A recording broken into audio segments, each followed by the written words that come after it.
ಮೊದಲನೇದಾಗಿ ಈ ಪುಸ್ತಕದಲ್ಲಿ ಬರೆದಿರೋದನ್ನು ನಂಬಬೇಕಾ ಬೇಡವಾ ಅನ್ನೋದನ್ನು ಫಸ್ಟ್ ವಿಮರ್ಶೆ ಮಾಡೋಣ. ಸೊ ನಾವು ಯಾಕೆ ಈ ಪುಸ್ತಕದಲ್ಲಿ ಇರೋದನ್ನ ಕೇಳಬೇಕು, ನಂಬಬೇಕು ಅಂತ ನಿಮಗೇನೋ ಪ್ರಶ್ನೆ ಇದ್ದರೆ ಅದಕ್ಕೆ ನಾನು ಇವಾಗ ಆನ್ಸರ್ ಮಾಡ್ತೀನಿ. ಸೊ ಮೈಕಲ್ ನ್ಯೂಟನ್ ಅನ್ನೋರು, ಇವರು ಮನೋವಿಜ್ಞಾನಿ ತಜ್ಞರು. ಅದು ಅವರೆಷ್ಟೋ ಸಾವಿರಾರು ಪ್ರಕರಣಗಳು ಅವ್ರ ಮುಂದೆ ಬಂದು ಅದ್ರ ಬಗ್ಗೆ ರಿಸರ್ಚ್ ಮಾಡಿ ನಮಗೆ ಹತ್ರ ಆಗೋ ಥಿಯೋಸಫಿಗೆ ಹತ್ರ ಆಗುವಂತಹ ವಿಷಯ ಇರೋದರಿಂದ ಇವತ್ತು ಹೇಳ್ತಾ ಇದ್ದೀವಿ. ಇಲ್ಲಿ ಹಿಪ್ನಾಸಿಸ್ ಅಂತ ನೀವು ಕೇಳಿದ್ದೀರಾ, ಹಿಪ್ನಾಸಿಸ್ ಅಂದರೆ ಏನು ಅಂತ. ಸೊ ಯಾರಾದರೂ ಅದ್ರ ಬಗ್ಗೆ ಗೊತ್ತಿಲ್ಲ ಅಂದರೆ ಒಂದು ಸ್ಮಾಲ್ ಡಿಸ್ಕ್ರಿಪ್ಷನ್ ಕೊಡ್ತೀನಿ. ಯೂಶ್ವಲಿ ನಾವು ನಿದ್ದೆ ಮಾಡಿದಾಗ ನಮ್ಮ ಬ್ರೈನ್ ವೇವ್ಸು ಆಲ್ಫಾ ಸ್ಟೇಜಲ್ಲಿ ಇರುತ್ತೆ. ಅಂದರೆ ವೇವ್ಸು ತರಂಗಗಳು ಬರುತ್ತೆ, ಅದು ಆಲ್ಫಾ ಅಂತ ಹೇಳ್ತೀವಿ. ಈಗ ನಾವು ಆ್ಯಕ್ಟಿವ್ ಆಗಿ ಮಾತಾಡುವಾಗ ಬೀಟಾ ವೇವ್ಸ್ ಅಂತ ಹೇಳ್ತೀವಿ. ಆದರೆ ಹಿಪ್ನಾಸಿಸ್ ಬಂದಾಗ ಅದು ತೀಟಾ ವೇವ್ಸ್ ಆಗುತ್ತೆ. ಸೊ ಇದು ಸಬ್ಕಾನ್ಷಿಯಸ್ ಮೈಂಡು ಸ್ವಲ್ಪ ಜಾಸ್ತಿ ಆ್ಯಕ್ಟಿವ್ ಆಗಿರುತ್ತೆ. ಯೂಶ್ವಲಿ ಅನಸ್ತಿಷ್ಯ ತೊಗೊಂಡಾಗ, ನೀವು ಅನಸ್ತಿಷ್ಯ ಯಾರಾದರೂ ಸರ್ಜರಿ ಆ ಥರ ತೊಗೊಂಡಾಗ ಅವ್ರಿಗೆ ಆ ಮೈಂಡ್ ಸೆಟ್ ಹೇಗಿರುತ್ತೆ, ವೇವ್ ಲೆಂತ್ ಬ್ರೈನ್ ವೇವ್ಸ್ ಅದೇ ಥರ ಇರುತ್ತೆ. ಹಾಗೂ ಡೀಪ್ ಮೆಡಿಟೇಷನ್ಗೆ ಹೋದಾಗ ಹೇಗಿರುತ್ತೆ ಆ ಥರ ಬ್ರೈನ್ ವೇವ್ಸ್ ಇರುತ್ತೆ.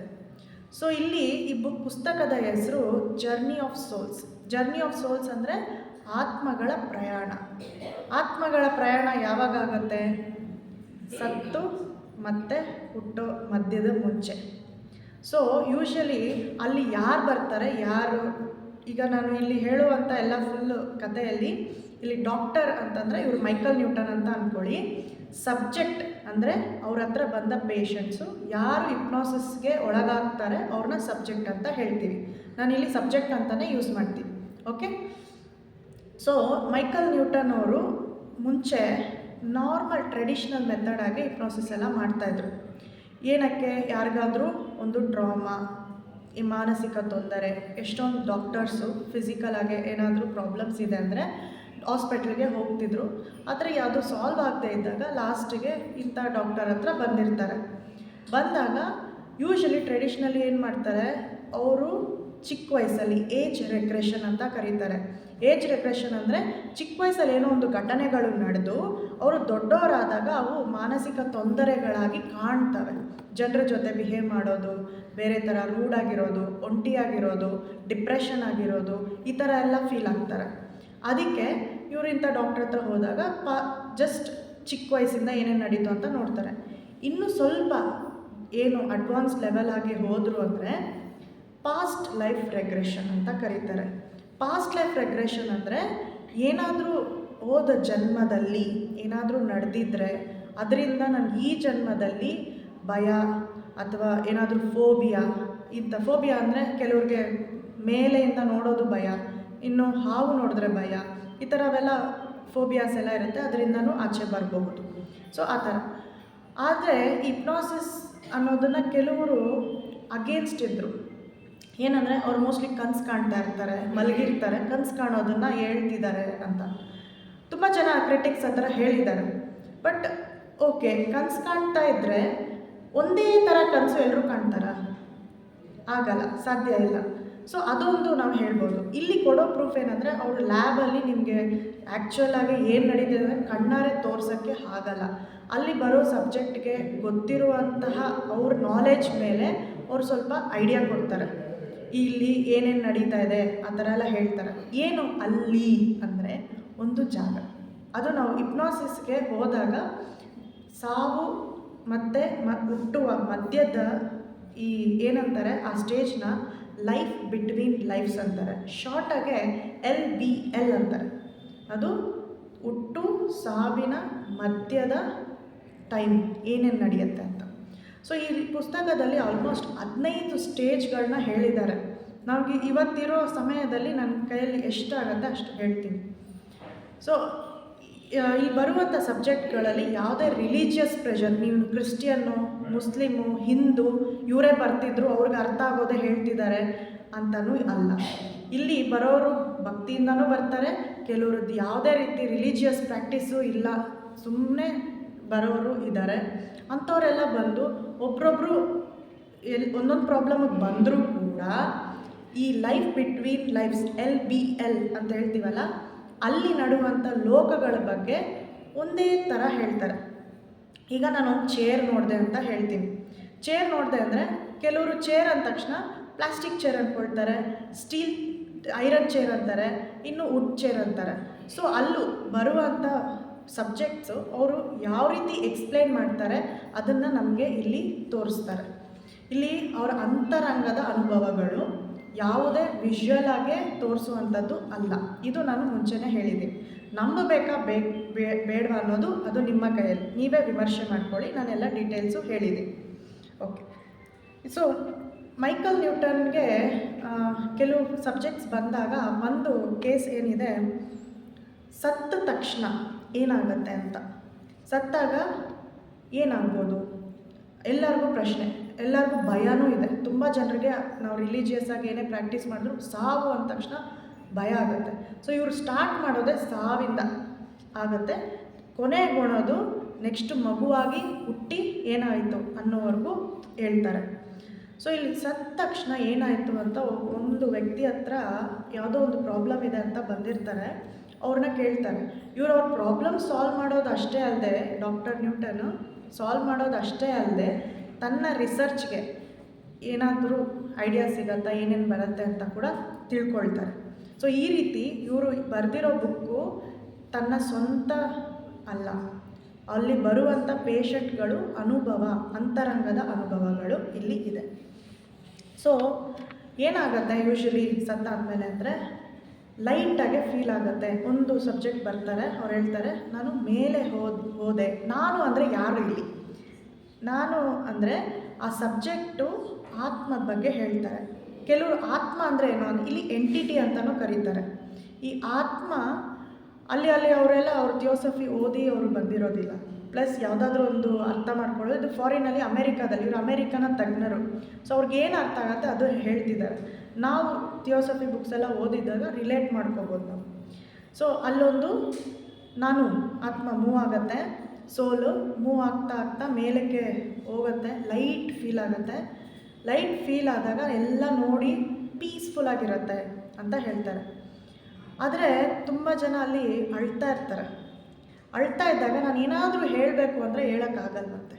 ಸೊ ಇಲ್ಲಿ ನಮಗೊಂದು ಏನು ಅರ್ಥ ಆಯಿತು ಅಂದರೆ, ನಾವು ಯಾರ ಸತ್ತಾಗ ಅಯ್ಯೋ ನಮ್ಮ ಬಿಟ್ಟು ಹೊಟ್ಟೋದ್ರು ಹಾಗೆ ಹೀಗೆ ಅಂತೆಲ್ಲ ಹೇಳ್ತೀವಿ. ಅವ್ರು ಈ ದೇಹ ಬಿಟ್ಟು ಮೇಲೆ ಹೋಗಿ ಆ್ಯಕ್ಚುಲಿ ಅವ್ರು ತುಂಬ ಪ್ರಶಾಂತವಾಗಿ ಇರ್ತಾರೆ. ನಾರ್ಮಲಾಗೆ ಸತ್ತವ್ರಿಗೆ ಒಂದು ಪ್ರಶಾಂತತೆ ಅನ್ನೋದು ಖಂಡಿತ ಬರುತ್ತೆ ಅಂತ ಎಷ್ಟೊಂದು ಎಕ್ಸಾಂಪಲ್ಸು ಹಾಗೆ ಬಂದಿದೆ. ಸೊ ಅವರಲ್ಲಿ ಕೆಲವರು ರೆಡಿ ಇರಲ್ಲ ಹೋಗೋಕ್ಕೆ. ಯಾರು ಆತ್ಮಹತ್ಯೆ ಮಾಡ್ಕೊಂಡವರು, ಸಡನ್ನಾಗೆ ಸತ್ತೋಗಿರ್ತಾರೆ, ಅವ್ರಿಗೆ ತಡ್ಕೊಳಕ್ಕಾಗಲ್ಲ, ನಾನು ಹೋಗಲ್ಲ ಅಂತ ಒಂದು ಸ್ವಲ್ಪ ಒದ್ದಾಡ್ತಾರೆ. ಅಂಥವ್ರಿಗೆ ಸಹಾಯ ಮಾಡೋದಕ್ಕೆ ಪ್ರತಿಯೊಬ್ಬರಿಗೂ ಅಲ್ಲಿ ಬಂದಿರುವಂಥ ಪ್ರತಿ ಪೇಷಂಟ್ಗಳಿಗೂ ಹಿಪ್ನಾಸಿಸ್ ಮಾಡಿದಾಗ ಡಾಕ್ಟರು ಪೇಷಂಟು ಜೊತೆಗೆ ಇನ್ನೊಬ್ರು ಇರ್ತಾರೆ. ಅವರು ಸ್ಪಿರಿಟ್ ಗೈಡ್ಸ್ ಅಂತ ಇಲ್ಲಿ ಹೇಳ್ತಾರೆ. ಕೆಲವರು ಸ್ಪಿರಿಟ್ ಗೈಡ್ಸ್ ಅಂತಾರೆ, ಕೆಲವರು ಒಂದು ಡೈರೆಕ್ಟರು, ಟೀಚರು, ಫ್ರೆಂಡು ಅಂತೆಲ್ಲ ಹೇಳ್ತಾರೆ. ಒಬ್ರೊಬ್ಬರು ಒಂದೊಂದು ಥರ ಹೇಳ್ತಾರೆ. ಅವರು ವಿಟ್ನೆಸ್ ಆಗಿರ್ತಾರೆ. ಎಷ್ಟೊಂದು ಸತಿ ಸತ್ತ ಮೇಲೆ ನಾನು ಚೆನ್ನಾಗೆ ಈ ಜನ್ಮ ಮಾಡಿದ್ನಾ ಅಂತ ಕೇಳಿದಾಗ ಎಷ್ಟು ಸರಿ ಇದನ್ನೇ ಕೇಳಿದ್ಯಾ ನನ್ನನ್ನು ಅಂತ ಅವ್ರು ನಗ್ತಾರಂತೆ. ಸೊ ಇಲ್ಲಿ ಅಡ್ವಾನ್ಸ್ಡ್ ಸೋಲ್ಸ್ ಅಂತಲೂ ಒಂದು ಕಾನ್ಸೆಪ್ಟ್ ಬರುತ್ತೆ.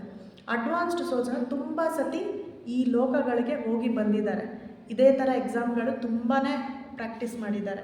ಅಂಥವ್ರನ್ನ ಅಡ್ವಾನ್ಸ್ಡ್ ಸೋಲ್ಸ್ ಅಂತ ಹೇಳ್ತೀವಿ, ಅಥವಾ ಮುಂದುವರೆದ ಆತ್ಮಗಳು ಅಂತ ಕರಿತೀವಿ. ತುಂಬ ಭಯ ಪಡ್ತಾರೆ, ಸಡನ್ನಾಗಿ ಸತ್ತು ಹೋದ್ಮೇಲೆ ಸ್ವಲ್ಪ ಭಯಪಟ್ಟು ಅಯ್ಯೋ ಎಲ್ಲೋಗ್ಬೇಕು, ಏನು ಮಾಡಬೇಕು ಗೊತ್ತಾಗಲ್ಲ ಅಂಥವ್ರು ಇನ್ನು ಜಸ್ಟ್ ಬಿಗಿನರ್ ಸೋಲ್ ಅಂತ ಹೇಳ್ತೀವಿ. ಇದು ಎರಡರ ಮಧ್ಯೆ ಬರುವಂತಹದ್ದೇ ಇಂಟರ್ಮೀಡಿಯೇಟ್ ಸೋಲ್ಸ್. ಸೊ ಯೂಶ್ವಲಿ ಹಿಪ್ನಾಸಿಸ್ ನಡೆದಾಗ ಸಬ್ಕಾನ್ಷಿಯಸ್ ಲೆವೆಲಿಂದ ಸೂಪರ್ ಕಾನ್ಷಿಯಸ್ ಲೆವೆಲ್ಗೆ ಹೋಗ್ತಾರೆ. ಅಲ್ಲಿ ಸ್ಪಿರಿಟ್ ವರ್ಲ್ಡ್ ಅಂತ ಕಾಣುತ್ತೆ. ಸ್ಪಿರಿಟ್ ವರ್ಲ್ಡ್ ಅಂದರೆ ಆತ್ಮದ ಲೋಕಗಳು.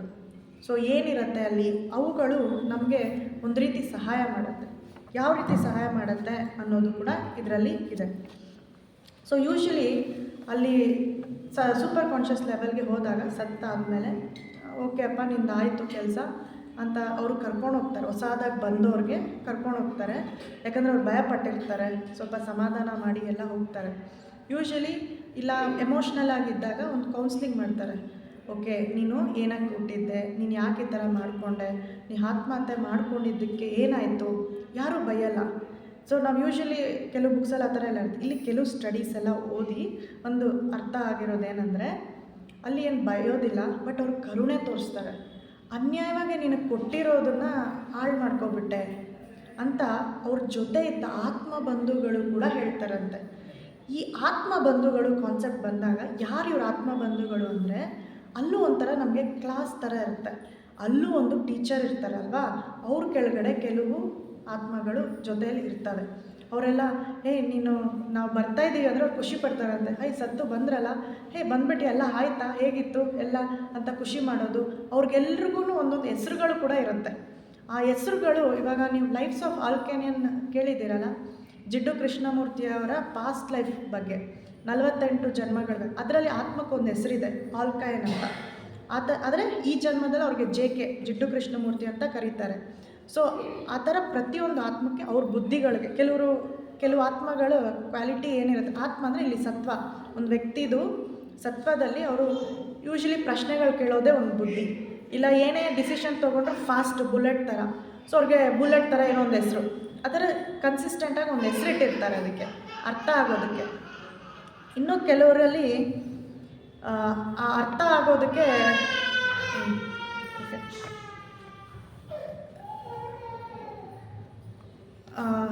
ನೆಕ್ಸ್ಟ್ ಇನ್ನು ಅವರೆಲ್ಲ ಕೆಲವರು ತುಂಬ ಜನ ಬಂದು ಅಂದ್ಕೊಂಡಿರ್ತಾರೆ, ನಾನು ಸ್ವಲ್ಪ ನಿದ್ದೆ ಮಾಡಿದಾಗ ಕನಸು ಕಾಣ್ತಿರ್ಬೋದು ಆ ಥರ ಅಂತ. ಬಟ್ ಯೂಶ್ವಲಿ ಇಲ್ಲಿ ಬಂದಿರುವಂಥ ಪೇಷಂಟ್ಗಳು ಅಲ್ಲಿಂದ ನೆಕ್ಸ್ಟ್ ಒಂದು ನಿಮಿಷ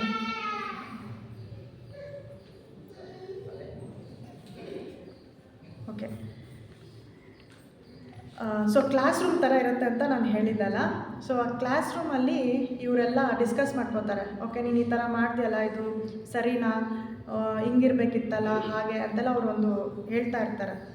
ಆವಾಗ ಅವರು ಹೌದು ನಾನು ಹಿಂಗೆ ಮಾಡಿಬಿಟ್ಟೆ, ನೆಕ್ಸ್ಟ್ ಟೈಮ್ ಈ ಥರ ಆತ್ಮಹತ್ಯೆ ಮಾಡ್ಕೋಬಾರ್ದಿತ್ತು ಅಂತ. ಕೆಲವು ಸರಿ ಅವರು ಡಿಪ್ರೆಸ್ಡ್ ಆಗಿರ್ತಾರೆ. ಡಿಪ್ರೆಸ್ಡ್ ಆದಾಗ ಅವರು ಧೈರ್ಯ ಕೊಡ್ತಾರೆ, ನೀನು ಕಳ್ಕೊಬಿಟ್ಟೆ ಅಂತ. ನಾವು ಇವಾಗ ಒಂದು ಅಡುಗೆ ಮಾಡಿರ್ತೀವಿ, ಅಡುಗೆ ಮಾಡಿಬಿಟ್ಟು ತಟ್ಟೆಯಲ್ಲಿ ಇಟ್ಕೊಳ್ತೀವಿ, ತಿಂದಿರ ಬಿಸಾಡಿದಾಗ ಆ ಕಷ್ಟಪಟ್ಟು ಐಟಮ್ಸ್ನ ತಂದು ಅಡುಗೆ ಮಾಡಿ ಅದನ್ನು ಬಿಸಾಕಿದಾಗ ವೇಸ್ಟ್ ಆಯ್ತೋ ಇಲ್ವೋ, ಅದೆಷ್ಟು ಎಫರ್ಟ್ ಆಯಿತು. ಸೊ ಆ ಜನ್ಮ ಸೂಸೈಡು ಅಂದ್ಕೊಳ್ಳೋದು ಆ ರೀತಿಯೇ ಅಂತ ನಾವು ಅಂದ್ಕೋಬೇಕು. ಇನ್ನು ಕೆಲವರು ಬೇರೆಯವ್ರಿಗೆ ತೊಂದರೆ ಕೊಟ್ಟಿರ್ತಾರೆ, ಸಾಯಿಸ್ಬಿಟ್ಟಿರ್ತಾರೆ. ಇಲ್ಲಿ ಒಂದು ಎಕ್ಸಾಂಪಲ್ ಬಂದಿತ್ತು. ಒಂದು ಸಬ್ಜೆಕ್ಟು ಗಂಡು ಆಗಿ ಇದ್ದಾಗ ಒಂದು ಹೆಣ್ಣಿಗೆ ಜೀವನ ತುಂಬ ತೊಂದರೆ ಕೊಟ್ಟಿರ್ತಾರೆ, ಅವ್ರ ಲೈಫೇ ಪ್ರಾಬ್ಲಮ್ ಆಗೋಗಿರುತ್ತೆ. ಅಂಥವ್ರಿಗೆ ಇನ್ನೊಂದು ಆಪ್ಷನ್ ಇಲ್ಲ. ಅವರು ಮತ್ತೆ ಆ ಗಂಡಾಗಿರೋರು ಹೆಣ್ಣಾಗಿ ಹುಟ್ಟಿ ಆ ನೋವನ್ನು ಅನುಭವಿಸಿ ಈ ಥರ ಮಾಡಬಾರ್ದಿತ್ತು ಅಂತ ಪಾಠ ಕಲಿತಾ ಇದ್ದಾರೆ. ಸೊ ಇಲ್ಲಿ ಇನ್ನೊಂದೇನು ಅರ್ಥ ಮಾಡ್ಕೊಂಡು, ಪ್ರತಿ ಜನ್ಮಗಳು ನಾವೇನೋ ಒಂದು ಕಲಿಯೋದಕ್ಕೆ ಬರ್ತಾಯಿದ್ದೀವಿ. ನಮಗೆ ಶಿಕ್ಷೆ ಅಂತ ನಾವು ಅಂದ್ಕೋಬಾರ್ದು. ನಮ್ಮದೊಂದು ಏನೋ ಒಂದು ಕಲಿತಾ ಇದ್ದೀವಿ ಪಾಠ ಅಂತ ನಾವು ಅಂದ್ಕೊಂಡಾಗ ನಮಗೆ ಬರುವಂಥ ನೋವುಗಳು ಕೂಡ ಅದು ಪಾಠ, ಏನೋ ಹೊಸದಾಗಿ ಕಲಿತಾ ಇದ್ದೀವಿ ಅಂದಾಗ ನಮಗೆ ಅದು ನೋವು ಅಂತ ಅನಿಸೋದಿಲ್ಲ. ಸೊ ಈ ಥರ ಅವರು ಕ್ಲಾಸ್ ಅಂತ ಇರುತ್ತೆ. ಈ ಕ್ಲಾಸ್ಗೆ ಬಂದಾಗ ನೆಕ್ಸ್ಟ್ ಏನಾಗುತ್ತೆ ಅಂತ, ಇದು ಸ್ಟೇಜ್ ಎಲ್ಲ ಆಯಿತು. ಕೆಲವರು ಹೇಳ್ತಾರೆ, ಆತ್ಮಗಳು ಸತ್ತಾದ್ಮೇಲೆ ಒಂದು ಏರ್ಪೋರ್ಟ್ ಥರ ಒಂದು ಜಾಗಕ್ಕೆ ಹೋಗ್ತಾರಂತೆ. ಏರ್ಪೋರ್ಟ್ ಥರ ಒಂದು ಜಾಗ ಇರುತ್ತೆ. ಇನ್ನು ಅಲ್ಲಿ ಈ ಏರ್ಪೋರ್ಟಲ್ಲೆಲ್ಲ ಕಂಜೆಸ್ಟೆಡ್ ಆಗೆಲ್ಲ ಹೋಗ್ತೀವಲ್ಲ, ಆ ಥರ ಅಲ್ಲ, ಎಲ್ಲ ಆರಾಮಾಗೆ ಹೋಗ್ತಿರ್ತಾರೆ. ಸ್ವಲ್ಪ ದೂರ ಹೋಗ್ತಾ ಹೋಗ್ತಾ ಅಲ್ಲಿ ಅವ್ರಿಗೇನೋ ಒಂದು ಥರ ಖಾಲಿ ಜಾಗ ಇರುತ್ತೆ. ಎಲ್ಲ ಆತ್ಮಗಳು ಅಲ್ಲಿ ಹೋಗುತ್ತೆ. ನೋಡೋಕ್ಕೆ ಫಿಶ್ ಬೌಲ್ ಥರ ಉಲ್ಟಾ, ಫಿಶ್ ಬೌಲ್ ಅಂದರೆ ಮೀನು ಇರುತ್ತಲ್ಲ, ಮೀನನ್ನ ಇಡೋದಕ್ಕೆ ನಾವು ಒಂದು ಬೌಲ್ ಇಡ್ತೀವಿ ರೌಂಡಾಗೆ. ಆ ಬೌಲ್ ಉಲ್ಟಾ ಇಟ್ಟರೆ ಹೇಗಿರುತ್ತೆ ಆ ಥರ ಅನ್ಸತ್ತಂತೆ ಅವ್ರಿಗೆ. ಆಮೇಲೆ ಆ ಎಂಟಿಟಿ ಆತ್ಮ ಹಿಂಗೆ ಹೋಗ್ತಾ ಇದ್ದರೆ ಅದು ಸ್ಟಾಪ್ ಮಾಡೋದಂತೆ. ಫಾಸ್ಟಾಗಿ ಅದು ತೇಲ್ತಾ ಇರುತ್ತೆ, ನಡೆಯೋದಿಲ್ಲ, ತೇಲ್ತಾ ಇದೆ. ಅಲ್ಲಿ ಯಾವುದೇ ರೀತಿ ಕಣ್ಣು ಮೂಗು ಆ ಥರ ಮಾತಾಡೋದು ಆ ಥರ ಇಲ್ಲ. ಎಲ್ಲ ಟೆಲಿಪತಿಕ್ ಥರ ನಾವು ಅರ್ಥ ಮಾಡ್ಕೋಬೇಕು. ನಮ್ಮ ಭಾಷೆಯಲ್ಲಿ ಅರ್ಥ ಆಗೋಗಿದ್ರೆ ಆ ಥರ ಅನ್ಕೋಬೇಕು. ಅವರು ಒಬ್ರಿಗೊಬ್ರಿಗೆ ಏನು ಕಮ್ಯುನಿಕೇಟ್ ಮಾಡಲ್ಲ. ಹೋಗ್ತಾ ಹೋಗ್ತಾ ಅಲ್ಲೊಂಥರ ಗ್ರಿಡ್ ಥರ ಅನಿಸುತ್ತೆ ಅವ್ರಿಗೆ. ಆ ಎಂಟಿಟಿ ಜೋರಾಗೆ ಹೋದಾಗ ಅದು ಸ್ಟಾಪ್ ಮಾಡುತ್ತೆ, ಸೈಲೆಂಟಾಗಿ ನಿಂತಾಗ ಅದು ಓಪನ್ ಆಗುತ್ತೆ. ಆ ಥರ ಅವ್ರಿಗೆ ಫೀಲ್ ಆಗಿದೆ. ಮತ್ತು ಅದ್ರ ಸುತ್ತಾನೇ ಇರ್ತಾರೆ. ನೆಕ್ಸ್ಟ್ ಅವರು ನೆಕ್ಸ್ಟ್ ಏನು ಕಾಣುತ್ತೆ ಅಂದರೆ ಅದೊಂಥರ ಕಾರಿಡಾರ್ ಥರ ಇರುತ್ತೆ. ಅಲ್ಲಿ ಹೋದಾಗ ಒಂದು ಚುಕ್ಕೆ ಆಗಿ ಬೆಳ್ಳಗೆ ಇರುತ್ತೆ. ಸೊ ಇದೆಲ್ಲ ಆಸ್ಟ್ರಲ್ ಪ್ಲೇನ್ ಆದಮೇಲೆ ಅಲ್ಲಿ ಏನದು ಚುಕ್ಕೆ ವೈಟಾಗಿದೆ ಅಂತಂದರೆ ಅದು ಆತ್ಮಗಳಂತೆ. ಅಲ್ಲಿ ಹೋದಾಗ ಒಂಥರ ಖುಷಿಯಾಗಿ, ನಾನು ಇವ್ರ ಜೊತೆ ಎಲ್ಲ ಎಷ್ಟೋ ಜನ್ಮಗಳು ಬಂದಿದ್ದೆ, ಇವರೆಲ್ಲ ನನ್ನ ಹಳೆ ಈ ಸಂಬಂಧಿಗಳು ಹೀಗೆ ಅಂತ ಅನಿಸ್ತಾ ಇರುತ್ತಂತೆ. ಹಂಗೆ ಹೋಗ್ತಾ ಇನ್ನೊಂದು ಕಾರಿಡಾರ್ಗೆ ಹೋಗ್ತಾರೆ. ಅಲ್ಲೂ ಇನ್ನೂ ಕ್ಲೋಸ್ ಆಗ್ತಾ ಬರುತ್ತೆ. ಇನ್ನೂ ಸ್ವಲ್ಪ ಮುಂದೆ ಹೋದಾಗ ಈ ಹಳೇದೆಲ್ಲ ಒಂಥರ ಹುಳದ ಟೇಲ್ ಥರ ಅದು ಫ್ಲಿಪ್ ಆಗೋಗುತ್ತೆ. ಒಂದು ಗಾಳಿಪಟಕ್ಕೆ ದಾರ ಥರ ಇರುತ್ತಲ್ಲ, ಆ ಥರ ಫ್ಲಿಪ್ ಆಗಿ ಅದು ಡಿಸಪಿಯರ್ ಥರ ಆಗಿ ನೆಕ್ಸ್ಟ್ ಸ್ಟೇಜ್ಗೆ ಹೋಗ್ತಾರೆ. ಅಲ್ಲಿ ಇನ್ನೂ ಜಾಸ್ತಿ ಕ್ಲೋಸ್ ಆಗುತ್ತೆ. ಅಲ್ಲಿ ಒಂದು ಸಬ್ಜೆಕ್ಟ್ ಹೇಳುತ್ತೆ, ನಾನು ನನ್ನ ತಂದೆನ ನೋಡ್ತಾ ಇದ್ದೀನಿ ಅಂತ. ತಂದೆ ಹತ್ರ ಹೋಗೋಕ್ಕೆ ಪ್ರಯತ್ನ ಮಾಡ್ತಾರೆ, ಹೋಗೋಕ್ಕಾಗಲ್ಲ. ಇದು ಸಡನ್ನಾಗೆ ಅಂದರೆ ಬಿಗಿನರ್ ಸೋಲ್ ಅಂತ ಹೇಳ್ಬೋದು. ಅಲ್ಲಿ ಅವ್ರ ತಂದೆ ಹೇಳ್ತಾರೆ, ಹೇಳೋಕ್ಕಾಗಲ್ಲ, ಟೆಲಿಪತಿಕ್ಕಾಗೆ ಯೂಶ್ವಲಿ ನೀನು ಅಲ್ಲೇ ಇರು, ನಿನಗೆ ಗೊತ್ತಾಗತ್ತೆ ನೀನು ಯಾಕೆ ಬಂದಿದ್ದೀಯ ಅಂತ, ನೀನು ಅಲ್ಲೇ ಇರು ಅಂತ ಹೇಳ್ತಾರೆ. ಸ್ವಲ್ಪ ಹೊತ್ತಾದಮೇಲೆ ಅದಕ್ಕಷ್ಟೇ ಅದೇ ಅರ್ಥ ಮಾಡ್ಕೊಳ್ಳುತ್ತೆ. ಓಕೆ, ನಾನು ಅಲ್ಲೂ ಹೋಗಬಾರ್ದು, ಯಾಕೆ ಅಂತ ಅದಕ್ಕೆ ಅರ್ಥ ಆಯಿತು. ಏನು ಅಂದರೆ ಅಲ್ಲೆಲ್ಲ ಒಂದು ಗುಂಪಿನ ನಕ್ಷತ್ರಗಳ ಥರ ಕಾಣುತ್ತಲ್ಲ ಬೆಳ್ಳಗೆ, ಅವು ಕೆಲವ್ರು ಏನಂತಾರೆ ಕ್ಲೌಡ್ಸ್ ಅಂತ ಹೇಳ್ತಾರೆ ಕೆಲವ್ರು ಎಕ್ಸ್ಪ್ಲೈನ್ ಮಾಡಿದಾಗ. ಕೆಲವ್ರು ಎಕ್ಸ್ಪ್ಲೈನ್ ಮಾಡಿದಾಗ ಚುಕ್ಕೆಗಳು ಕ್ಲಸ್ಟರ್ಸು ಅಂತ ಹೇಳ್ತಾರೆ. ಆ ಬೆಳ್ಳಗಿರುವಂಥವೆಲ್ಲ ಆತ್ಮಗಳು.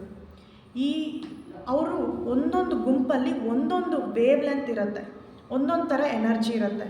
ಸೊ ಇಲ್ಲಿ ಬಂದ ಸಬ್ಜೆಕ್ಟ್ ಅವ್ರ ಮಗ ಬಂದಿದ್ರಲ್ವ, ಅವರು ಅಂಡರ್ಸ್ಟ್ಯಾಂಡಿಂಗ್ ಜೀವನದ ಬಗ್ಗೆ, ಅವ್ರ ಡೆವಲಪ್ಮೆಂಟ್ ಆಫ್ ಅವರ ಆತ್ಮ ಬೆಳವಣಿಗೆ ಸ್ವಲ್ಪ ಡಿಫ್ರೆಂಟ್ ಇರುತ್ತೆ ಅವ್ರ ತಂದೆಗಿಂತ. ಅದಕ್ಕೆ ಅಲ್ಲಿ ಹೋಗಬೇಕಿಲ್ಲ. ಸೊ ಡಾಕ್ಟರ್ ಕೇಳ್ತಾರೆ, ನೀನು ಇವಾಗ ಹಿಂಗೇ ಬಂದೆ ಅಲ್ವಾ, ಅವಾಗ ಎಲ್ಲಿ ಬೇಕಂದ್ರೆ ಅಲ್ಲಿ ಕ್ಲಸ್ಟರ್ಗೆ ಹೋಗ್ಬೋದಲ್ವಾ ಅಂದರೆ, ನಾನು ಹೋಗಲ್ಲ. ಅಲ್ಲ ಆ ಥರ ತಿರುಗಾಡ್ಬೋದಂದ್ರೆ, ಇಲ್ಲ ನಾನು ಹೋಗಲ್ಲ, ಯಾಕೆ ಹೋಗ್ತೀನಿ ಆ ಥರ ಒಂದೊಂದು ಸತಿ ಅದು ಕೋಪನೂ ಮಾಡ್ಕೊಳ್ಳುತ್ತಂತೆ. ಆಲ್ಮೋಸ್ಟ್ ಈ ಹಿಪ್ನೋಸಿಸ್ ನಡೆಯೋದು 3 ಗಂಟೆ ಹೆಚ್ಚು ಕಮ್ಮಿ ತೊಗೊಳುತ್ತೆ. ತುಂಬ ಮೆಡಿಟೇಷನ್ ಅವೆಲ್ಲ ಮಾಡಿ ಹಿಪ್ನೋಸಿಸ್ಗೆ ಸ್ಟೇಜ್ಗೆ ಅವ್ರು ಕೋಆಪ್ರೇಟ್ ಮಾಡಬೇಕಾದ್ರೆ ಟೈಮ್ ತೊಗೊಳುತ್ತೆ. ಪ್ಲಸ್ ಯೂಶ್ವಲಿ ಅಲ್ಲಿ ಹೋದ ಸಬ್ಜೆಕ್ಟ್ಗಳಿಗೆ ಮಾತಾಡೋಕ್ಕೂ ಇಷ್ಟ ಆಗಲ್ಲ, ಇರಿಟೇಟ್ ಆಗುತ್ತೆ.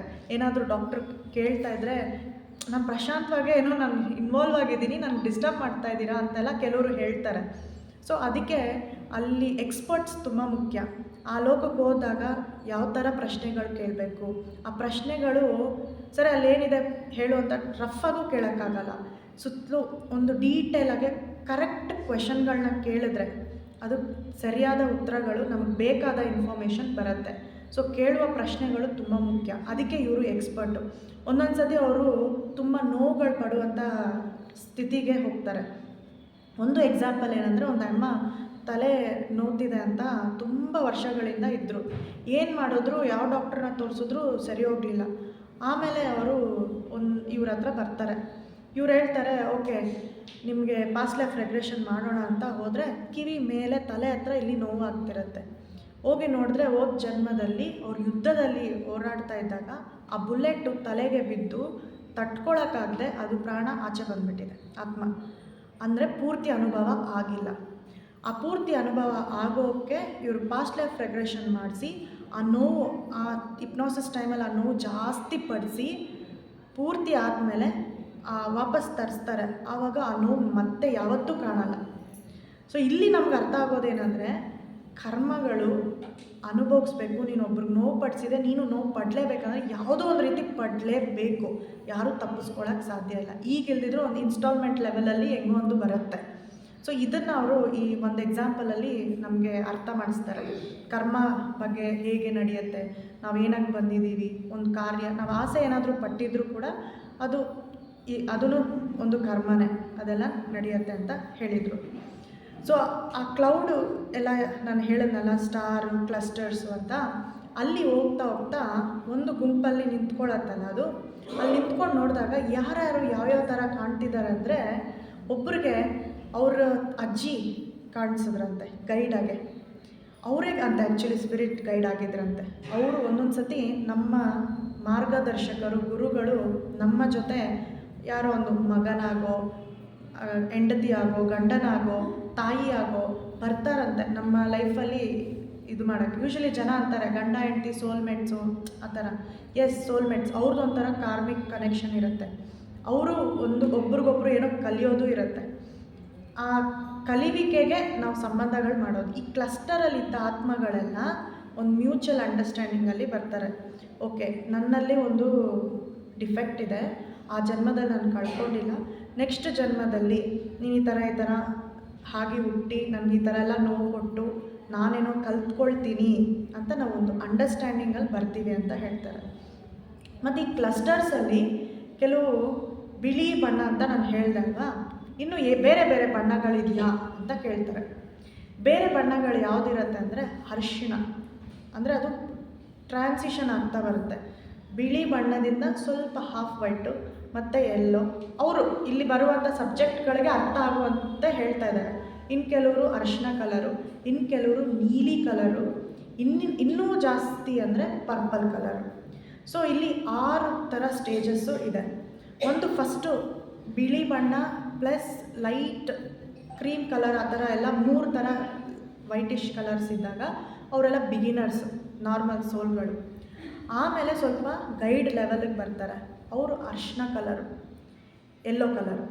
ಇನ್ನು ನೆಕ್ಸ್ಟು ಅವರು ಸುಪೀರಿಯರ್ ಲೆವೆಲ್ಸ್, ಅಡ್ವಾನ್ಸ್ಡ್ ಮಾಸ್ಟರ್ ಥರ ಅಂದರೆ ಅವರು ಬ್ಲೂ ಕಲರು.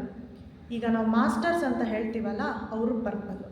ಸೊ ಇಲ್ಲಿ ಪ್ರತಿಯೊಂದು ಗುಂಪಿನಲ್ಲಿನೂ ಇವರು ಇರ್ತಾರೆ.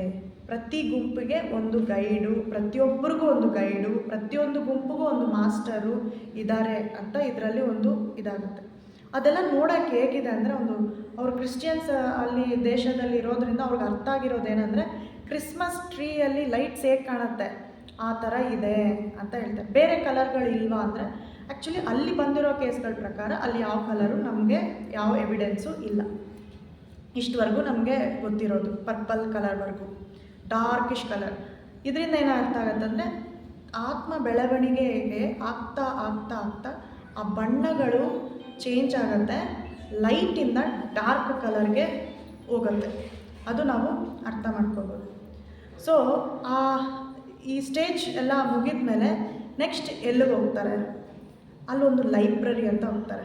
ಆ ಲೈಬ್ರರಿಗೆ ಹೋಗ್ಬಿಟ್ಟು ಫಸ್ಟು ಇದು ಓಕೆ ನೀನು ಈ ಗುಂಪಿಗೆ ಸೇರಿರೋದಾ ಅಲ್ವಾ ಅಂತ ಅಡ್ವೊಕೇಟ್ ಮಾಡೋಕ್ಕೆ ಒಂದು ಸ್ಪಿರಿಟ್ ಗೈಡ್ ಇರ್ತಾರೆ. ಅದೇ ಅವ್ರ ಅಜ್ಜಿ ಇಲ್ಲ ಅವ್ರ ಯಾರೋ ಒಬ್ಬರು ಫ್ರೆಂಡು, ಯಾವುದೋ ಒಂದು ಟೈಮಲ್ಲಿ ಅವ್ರ ಟೀಚರು, ಒಬ್ರೊಬ್ರಿಗೆ ಟೀಚರ್ ಆಗಿಬಿಟ್ಟಿರ್ತಾರೆ, ಅವ್ರು ಇರ್ತಾರೆ. ಇವರು ಈ ಥರ ಎಲ್ಲ ನಡೆದಿದೆ, ಸೊ ಇವರು ನಮ್ಮ ಗುಂಪಿಗೆ ಸೇರಿರೋದು ಅಂತ ಅಡ್ವೊಕೇಟ್ ಮಾಡ್ತಾರಂತೆ, ಲಾಯರ್ ಥರ. ಅದಾದಮೇಲೆ ಎಲ್ಲ ಓಕೆ ನಾವು ರೆಡಿ ಅಂತ ನಾವೆಲ್ಲ ಒಂದು ಕ್ಲಸ್ಟರ್ ಇರ್ತಾರೆ. ಆ ಥರ ಎಷ್ಟೊಂದು ಗುಂಪುಗಳಿರುತ್ತೆ. ಒಂದೊಂದು ಸತಿ ಹತ್ರ ಗುಂಪುಗಳು ಓವರ್ಲ್ಯಾಪ್ ಆಗುತ್ತೆ.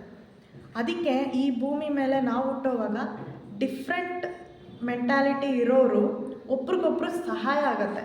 ತುಂಬ ದೂರ ಇರೋರು ಹತ್ರ ಆಗಲ್ಲ, ಬೇರೆ ದೂರ ಕ್ಲಸ್ಟರ್ ಇರೋದು. ಮತ್ತು ಇಲ್ಲಿ ಮಾತಾಡೋದೆಲ್ಲ ಅವರು ಭೂಮಿಯಲ್ಲಿರೋ ಆತ್ಮಗಳ ಬಗ್ಗೆ ಮಾತ್ರ ಮಾತಾಡ್ತಾ ಇದ್ದಾರೆ. ನಾವು ಇಲ್ಲಿ ಭೂಮಿ ಬಗ್ಗೆ ಹೇಳ್ತಾ ಇದ್ದೀವಿ ಅಂದರೆ ನಾವು ಇನ್ನೊಂದೇನು ಅರ್ಥ ಮಾಡ್ಕೋಬೇಕು, ಬೇರೆ ಗ್ರಹಗಳು ಇವೆ ಅಂತ. ಅದು ಮುಂದೆ ಬರುತ್ತೆ. ಅದನ್ನು ಎಕ್ಸಾಂಪಲ್ ಹೇಳ್ತಾರೆ, ಯಾಕೆ ಇದನ್ನು ನಂಬಬೇಕು ಎಲ್ಲ ಅಂತ. ಸೊ ಇಲ್ಲಿಂದ ಅವರು ಲೈಬ್ರರಿ ಅಂತ ಹೋಗ್ತಾರೆ. ಈ ಯೂಶಲಿ ಇವಾಗ ನಮ್ಮ ಸ್ಕೂಲಲ್ಲಿ ಇಲ್ಲ ಕಾಲೇಜಲ್ಲಿ ಯಾರಾದರೂ ಕಂಬೈನ್ಡ್ ಸ್ಟಡೀಸು ಮಾಡುವಾಗ ಟೀಚರ್ ಇಲ್ಲ ಅಂದರೆ ಏನು ಮಾಡ್ತಾರೆ, ಕ್ಲಾಸ್ ಲೀಡರ್ ಬರ್ತಾರೆ. ಕ್ಲಾಸ್ ಲೀಡರ್ ಬಂದುಬಿಟ್ಟು ನಮಗೆಲ್ಲ ಹೇಳ್ಕೊಡ್ತಾರೆ. ಆ ಥರ ಇವ್ರ ಗೈಡು, ಅದರ ಲೆವೆಲ್ ಮೇಲೆ ಒಂದು ಮಾಸ್ಟರ್ಸ್ ಅಂತೆಲ್ಲ ಬರ್ತಾರೆ. ಬಟ್ ನಾವು ಆ ಡಿಸಿಷನ್ ತೊಗೊಳ್ತಾರಲ್ಲ, ಅಡ್ವೊಕೇಟ್ ಮಾಡೋದು ಯಾರ ಹತ್ರ ಅಡ್ವೊಕೇಟ್ ಮಾಡ್ತಾರೆ ಅಂದರೆ 6 ಜನ ದೊಡ್ಡೋರು ಇರ್ತಾರಂತೆ. ಅವ್ರು ಯಾರು 6 ಜನ ಅಂದರೆ, ಯಾರೋ 6 ಜನ ಅಂತ ಪ್ರತಿ ಗುಂಪಲ್ಲೂ ಆ ಥರ ಇರುತ್ತಂತೆ. ಪ್ರತಿ ಸತಿ ಹೋದಾಗ ಆ 6 ಜನ ಹೇಳ್ತಾರಂತೆ, ಓಕೆ ಇಲ್ಲಿ ಬರಬೇಕಾ ಬೇಡವಾ, ಅದೇ ಡಿಸ್ಕಷನ್ಸ್ ನಡೆಯೋದು. ಇವರು ಓಕೆ ಅಂತ ಅಂದಾಗ ಅವ್ರು ನೆಕ್ಸ್ಟು ಕಲಿಯೋದಕ್ಕೆ ಸ್ಟಾರ್ಟ್ ಮಾಡ್ತಾರೆ. ಆ ಲೈಬ್ರರಿ ಅಂತ ಇರುತ್ತಂತೆ. ಸೊ ಎಷ್ಟೊಂದು ಅಲ್ಲಿ ಹೇಗೆ ಕಾಣ್ತಿದೆ ಅಂತ ಒಂದೆಲ್ಲ ಕೇಳಿದ್ರೆ, ಅಲ್ಲೊಂದು ದೊಡ್ಡ ಗ್ರೀಕ್ ಟೆಂಪಲ್ ಥರ ದೊಡ್ಡ ಬಿಲ್ಡಿಂಗ್ ಇದೆ. ಗ್ರೀಕ್ ದೇಶದಲ್ಲಿ ಒಂದು ದೊಡ್ಡ ಬಿಲ್ಡಿಂಗ್ಸ್ಗಳಿರುತ್ತೆ, ಪಿಲ್ಲರ್ಸ್ ಎಲ್ಲ ಹಾಕಿ ದೊಡ್ಡ ಟೆಂಪಲ್ ಥರ. ಅಲ್ಲಿ ಆಚೆ ತುಂಬ ಬೆಳ್ಳಗೆ ಆತ್ಮಗಳೆಲ್ಲ ಇವೆ. ಇಲ್ಲಿ ಮೇಲೆ ಸ್ವಲ್ಪ ಅರಿಶಿನ ಕಲರ್ ಅವರೆಲ್ಲ ಇದ್ದಾರೆ. ಅವ್ರು ನಮ್ಮನ್ನು ಕರ್ಕೊಂಡು ಹೋಗಕ್ಕೆ ಬಂದಿದ್ದಾರೆ. ನಾವು ಹೋಗ್ತಾ ಇದ್ದೀವಿ. ಅಲ್ಲಿ ಒಂದು ಲೈಬ್ರರಿ ಥರ ಕೂತಿದ್ದಾರೆ. ಈ ಗುಂಪಲ್ಲಿರೋರು ಮಾತ್ರ ಒಂದು ಲೈಬ್ರರಿ, ಒಂದು ಕ್ಲಾಸು.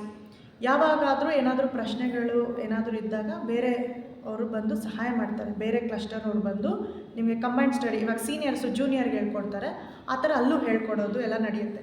ಬಟ್ ಏನು ಕಲಿತಾ ಇದ್ದಾರೆ ಇಲ್ಲಿ? ಏನು ಕಲಿತಾ ಇದ್ದಾರೆ ಅಂದರೆ ಅವ್ರ ಹತ್ರ ಒಂದು ಬುಕ್ ಇರುತ್ತೆ. ಆ ಬುಕ್ಕು ದಪ್ಪಗೆ ಗಟ್ಟಿಯಾಗಿರುತ್ತಂತೆ. ಯಾವ ಅಕ್ಷರಗಳೇನಾದರೂ ಬರ್ದಿರತ್ತ ಅಂತ ನೋಡಿದ್ರೆ ಅದು ಅಕ್ಷರಗಳಲ್ಲ, ಅದು ವಿಡಿಯೋ ಥರ ನಮ್ಮ ಜನ್ಮಗಳು. ಫಸ್ಟ್ ಜನ್ಮದಿಂದ ಇಲ್ಲಿವರೆಗೂ ನಾವು ಏನೇನು ಮಾಡಿದ್ವಿ ಎಲ್ಲ ಅಲ್ಲಿರುತ್ತೆ. ಅದು ಎಷ್ಟು ಚೆನ್ನಾಗಿ ಅವ್ರಿಗೆ ಅರ್ಥ ಆಗೋ ಥರ ಎಕ್ಸ್ಪ್ಲೈನ್ ಮಾಡಿದಾಗ ನನಗೆ ಅರ್ಥ ಆಗಿದ್ದೇನೆಂದರೆ, ಅದು ವಿಡಿಯೋ ಥರ 3D ವ್ಯೂ ಥರ ಒಂದೇ ಎಲ್ಲ ಕಾಣುತ್ತೆ ಒಂದೇ ಸತಿ. ಸೊ ಓಕೆ, ನಾನು ಈ ಜನ್ಮದಲ್ಲಿ ಹಿಂಗೆ ಮಾಡಬೇಕಿತ್ತು ಅಂತ ಅವಾಗ ಜೊತೆಲಿ ಕೂತಿರ್ತಾರಲ್ಲ, ನೀನು ಈ ಥರ ಮಾಡಿಬಿಟ್ಟಿಯಲ್ಲ, ಹೀಗಿರಬೇಕಿತ್ತು, ಓಕೆ ಇಷ್ಟು ಚೆನ್ನಾಗಿ ಮಾಡಿದ್ಯಾ ನೀನು, ಎಷ್ಟು ಸಹಾಯ ಮಾಡಿದ್ಯಾ ಒಬ್ರಿಗೆ, ಈ ಥರ ನಾವು ಡಿಸ್ಕಸ್ ಮಾಡ್ಕೊತೀವಲ್ಲ. ಅಲ್ಲೂ ಅವ್ರು ಕ್ರಿಟಿಕ್ಸ್ ಥರ, ಇನ್ನು ಅಲ್ಲ ನೀನು ಈ ಥರ ಅವ್ರ ನನಗೆ ಇದು ಇಷ್ಟ ಆಗಿತ್ತು, ನಾನು ಅದಕ್ಕೆ ಅದು ಮಾಡಿದೆ, ವಿಮರ್ಶೆ ಮಾಡ್ಕೋತಾರೆ. ಒಂದು ಡಿಸ್ಕಷನ್, ಗ್ರೂಪ್ ಡಿಸ್ಕಷನ್ ನಡೆಯುತ್ತೆ ಈ ಥರ. ಇಲ್ಲೂ ನಮ್ಮ ಲೋಕದಲ್ಲೂ ನಾವೇನಾದರೂ ಇದು ಮಾಡಿದ್ರೆ ಅಕ್ಕಪಕ್ಕದವರು ಏನೋ ಒಂದು ಹೇಳ್ತಾರೆ, ಯಾಕೆ ಈ ಥರ ಮಾತಾಡೋರು ಇರ್ತಾರೆ.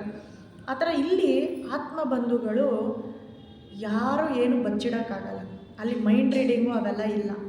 ಯಾರು ಏನು ಬಚ್ಚಿಡೋಕ್ಕಾಗಲ್ಲ, ಬಣ್ಣದ ಮಾತು ಮಾತಾಡೋಕ್ಕಾಗಲ್ಲ. ನೀನು ಹೇಗಿದ್ದೀವೋ ಹಾಗೆ ಅರ್ಥ ಆಗುತ್ತೆ. ಸೊ ಅಲ್ಲಿ ಅಂಡರ್ಸ್ಟ್ಯಾಂಡಿಂಗು ಈಸಿ. ಯಾರಿಗೆ ಒಳ್ಳೆ ಉದ್ದೇಶ ಇದ್ದರೂ ಕೆಟ್ಟ ಉದ್ದೇಶ ಇದ್ದರೂ ಗೊತ್ತಾಗೋಗುತ್ತೆ.